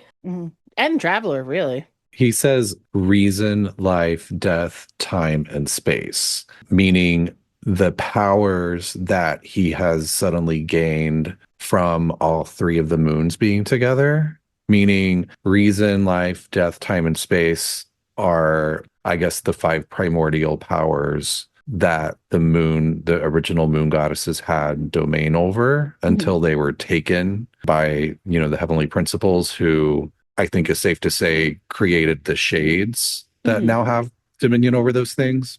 So he says, Teyvat's primordial power never did belong to the throne of heaven, and now they're mine. Meaning, like, oh, he can control all of those things. But not us. But not the Traveler, I guess, because we're a descender. So his little trick to freeze time did not apply to us. Also, total side note, did you guys notice what weapon your Traveler was using in this fight? No. Isn't it always like, is it one of the 3 stars? I forget. I swear my fucking Traveler who just showed off this cute sword was using the prototype Rancor. And I was so annoyed. I was like, it's a 4-star. It's fine, I guess. But, like, you just showed off this, like, cool Narcissus and Kreutz sword, which, yeah, I think is a 3-star. But, like, can't you at least use that? Like, the Savior sword or whatever it's called? Like, why we gotta fight with the fucking prototype Rancor? Yeah. But isn't that, like, the best one that they say for a Traveler? I don't know. I think it is. My Traveler definitely has a better weapon than that. Flip's hair. Yeah, I mean, My traveler? Mine held on to No. the Narcissic and Crits one. I have the PlayStation one on my traveler. Ah. I looked it up very quickly, and this is the Google AI overview, so take it with a grain of salt. But it says it depends on the element and if you're trying to do them as support or DPS. It says the Traveler's best weapon is typically the Aquila Favonia Mhm. or the prototype Rancor / Black Sword. Those are good for DPS physical. And then Mm. if you're doing more of like an elemental recharge and support, you should be looking at the Favonius sword or the sacrificial sword. Okay, that makes sense. I Yeah. hate it. Give the traveler a good weapon. Just be nice to them. It's their story. Hmm. Like, at least give me a magical sword in the cutscenes, damn it. Right, yeah. So we fight Dottore. Columbina kind of comes to while we're fighting and realizes what's happening. And she's like, I guess I don't deserve freedom. And she cuts a hole into the side of her little box and basically sacrifices herself into the same portal that we've seen Thelindis and Revere go through. Hmm. And she says, I guess I won't be going home today, which broke my heart. And she goes into this moon gate, which they explain as being basically a portal to the reflection of the moon. Dottore at this point kind of leaves because he's like, oh, man, I'm foiled again. Well, something weird happens when she leaves. The other two moon marrows, I guess without Columbina there, something goes wrong with what he's trying to do. And it's like they start reacting against him or something. And he Mhm. says something like, stubborn world, don't try to control me or something like that. Yeah, when he said, don't try to control me, I was like, all right, chill. But like it broke his little platform that he had all this because all this was going on up in the sky on like this like glass platform. Yeah, it looked like he destroyed the thing that he was using to, I guess, that created that platform slash trap for Columbina, because I guess it was doing so, it was messing something up. So he like destroys that and then disappears, leaving Traveler to fall from the platform 'Cause I'm dramatically. free, And did you free notice falling. Columbina's card comes fluttering down Yes. after Yes. I was like her only luggage. him? And now it's in the sea. Also, a traveler falls, and I just like had flashbacks to Steve Harrington's near-death experience, where like he starts to fall and then the screen goes black. Like you really don't know what happens to the traveler in that moment because the next thing you know, we're all in the curatorium and it is the quietest I have ever seen any room in all of Teyvat. It's implied that Lama was like healing us, I feel like. Hmm. And once again, I'm like, why do they keep doing this? And they didn't make her a healer. That doesn't make sense. And so when we are in this room all quiet and sad, we get some after explanations of what happened here. We learn that Durin, Albedo, Hakai, and Varka all called Alice back. And she probably was like, why didn't you answer? Alice tells them that Dottore had distracted the Hexen Circle by making the scene they were reacting to at the border of Teyvat. Fucker. And that her and Nicole are both there. And they really don't know what Dottore did. And that they're going to look into it. And that right now they really do need to stay at the border. And therefore, she says that Albedo and Durin have been given permission by the two of them to act on behalf of the Hexen Circle. Which I was like, ooh, power. She also says that she realized something was wrong when Durin was actually able to influence the phantoms because that shouldn't have happened. And that's what made her think that this couldn't be a disturbance from inside Teyvat, it had to be from outside. Which why is Dottore affecting things outside of Teyvat? I hate him. Well, no, I thought it was the opposite I think the way you worded that. I think she say it wasn't a disturbance from outside Teyvat, it was from inside. Oh, did I say it backwards? Yeah, I think you said it reverse. Oh, okay. But I know anyway, I just wanted to clarify that in Yeah. case someone Thank you. is like, wait. Yeah. So then, Arlecchino reports in and tells us that Dottore has disappeared completely. He is not in Snezhnaya. And Lumine explains that Columbina disappeared into the moon's reflection. So your traveler explains that. We review the fact that Dottore froze time and only the traveler could move. And Nefer says that the portal into the moon's reflection that Columbina went into is the same one as Revere and Thelindis. Yes. And I want to know if Zabai is hanging out in the same area. Oh. Mm, I don't know if y'all have played any of Lantern Right yet, yeah, that's interesting. but a reflection of the moon is involved. Hmm. At this point, Albedo also suggests that Dottore may have had a part in getting the whole trilunar syzygy thing going, and that maybe Dottore even had a part in Revere's emergence. Hmm. He explains that during their conversation with Alice, she said that Dottore is attempting to transcend his destiny and finish an experiment that only a god could complete. Mm-mm-mm. They tell us too, because we're kind of like, where did Hat Guy go? And they're like, oh, he was pissed. Durin said he had never seen his face look so terrifying before, and that post phone call, he disappeared with the communications device. But of course, as soon as we mention him, he returns. Yeah, it was like, oh, he was really mad. Oh my God, what happened? Here I He's am. like, hey. He tells us that he actually went back to the Phantoms and he called Nicole and he had one of the Phantoms talk to Nicole on the phone. And that they were remembering totally different pasts. Hmm. And the Phantoms were speaking of some savior in their history who is not real. And we realized that this is the he from when we were in the Hyperboreans sanctuary with Nicole. And she was like, who's he? Who's this guy they're talking about? And according to these Hyperboreans that we're talking to now, they said that this guy promised to make a new moon in the false sky and bring back the moon goddesses.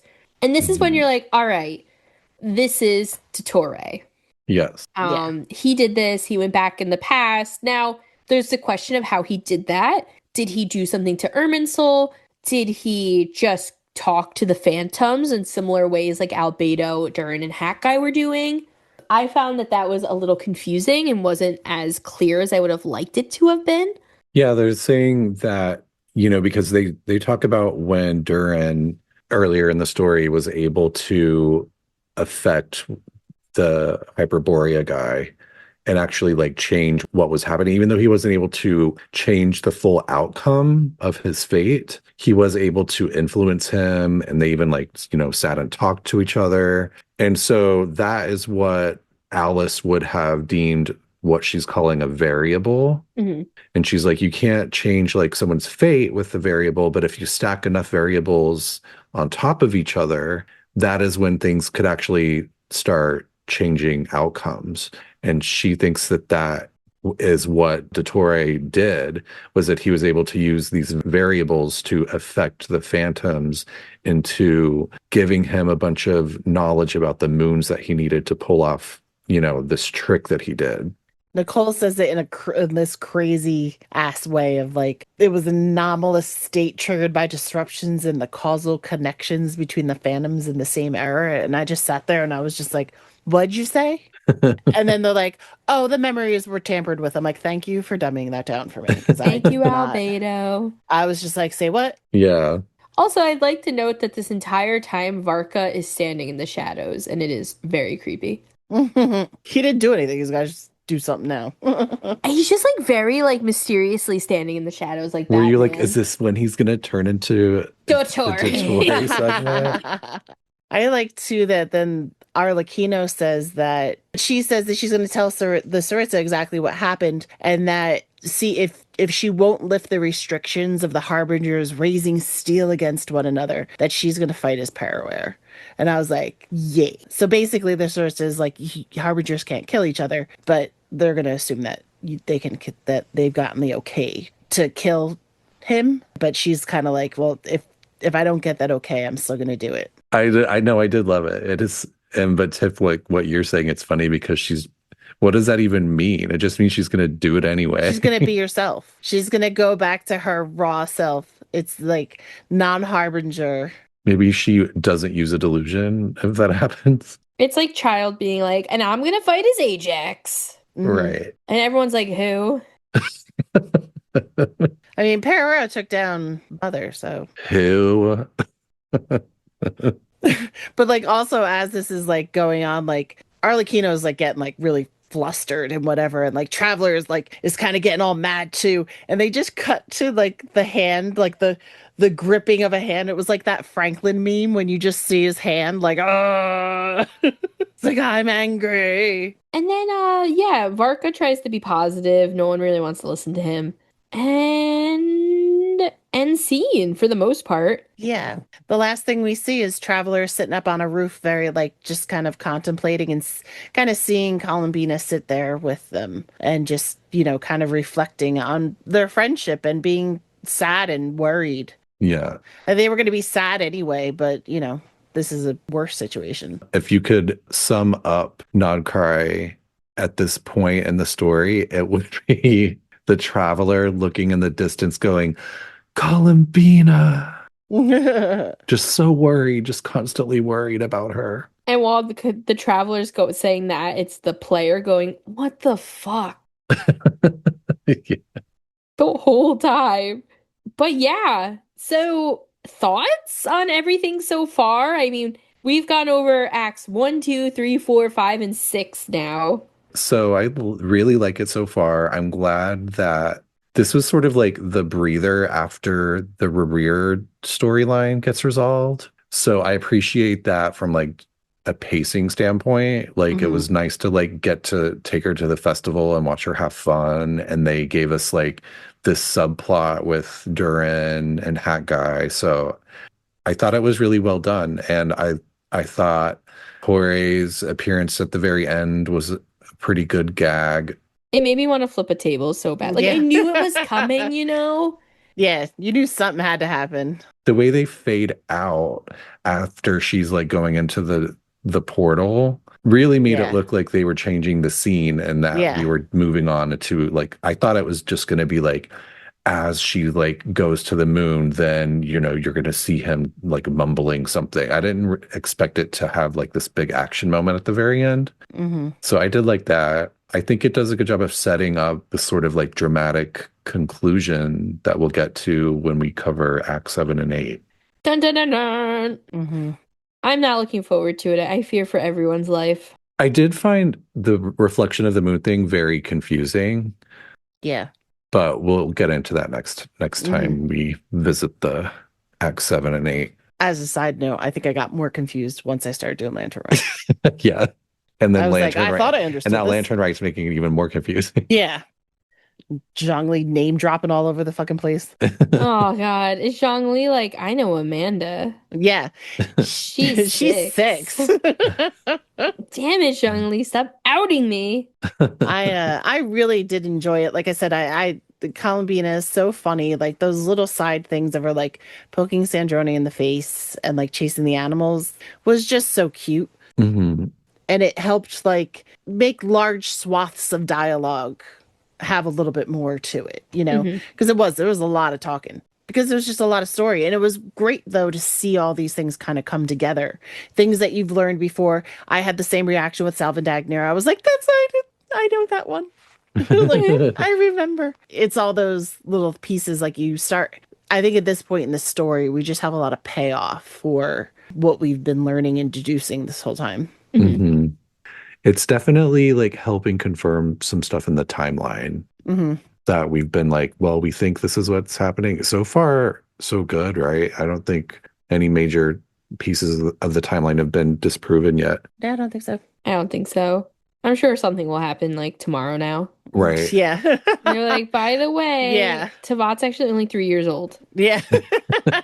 I'm like, what? I wake up and it was a dream the whole time. Oh my God. I mean, doesn't that happen every time anyway? Yeah. All right, travelers, that is all the time we have for today.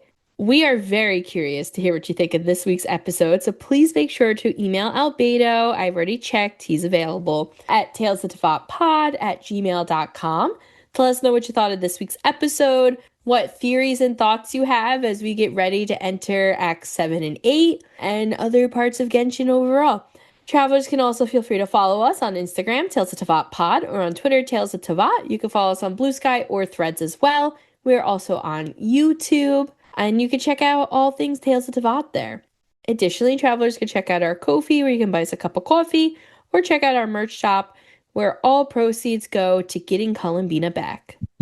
That being said, in our next episode, we are going to be going to some of our favorite episodes, one of the roots of our core. I don't know if that makes sense. We're going to be talking about the finale of the Deep Galleries artifact set. You know, our artifact lore episodes are some of our favorites. Sorry, Nod-Krai. So definitely make sure to check it out. This one is a lot. Has really big repercussions. We love repercussions. Hopefully it's not anthrax. Until then, safe journeys, travelers. We will see you next time. Bye, Syzygy nerds. Scissor. I hope it's your moment. Moment.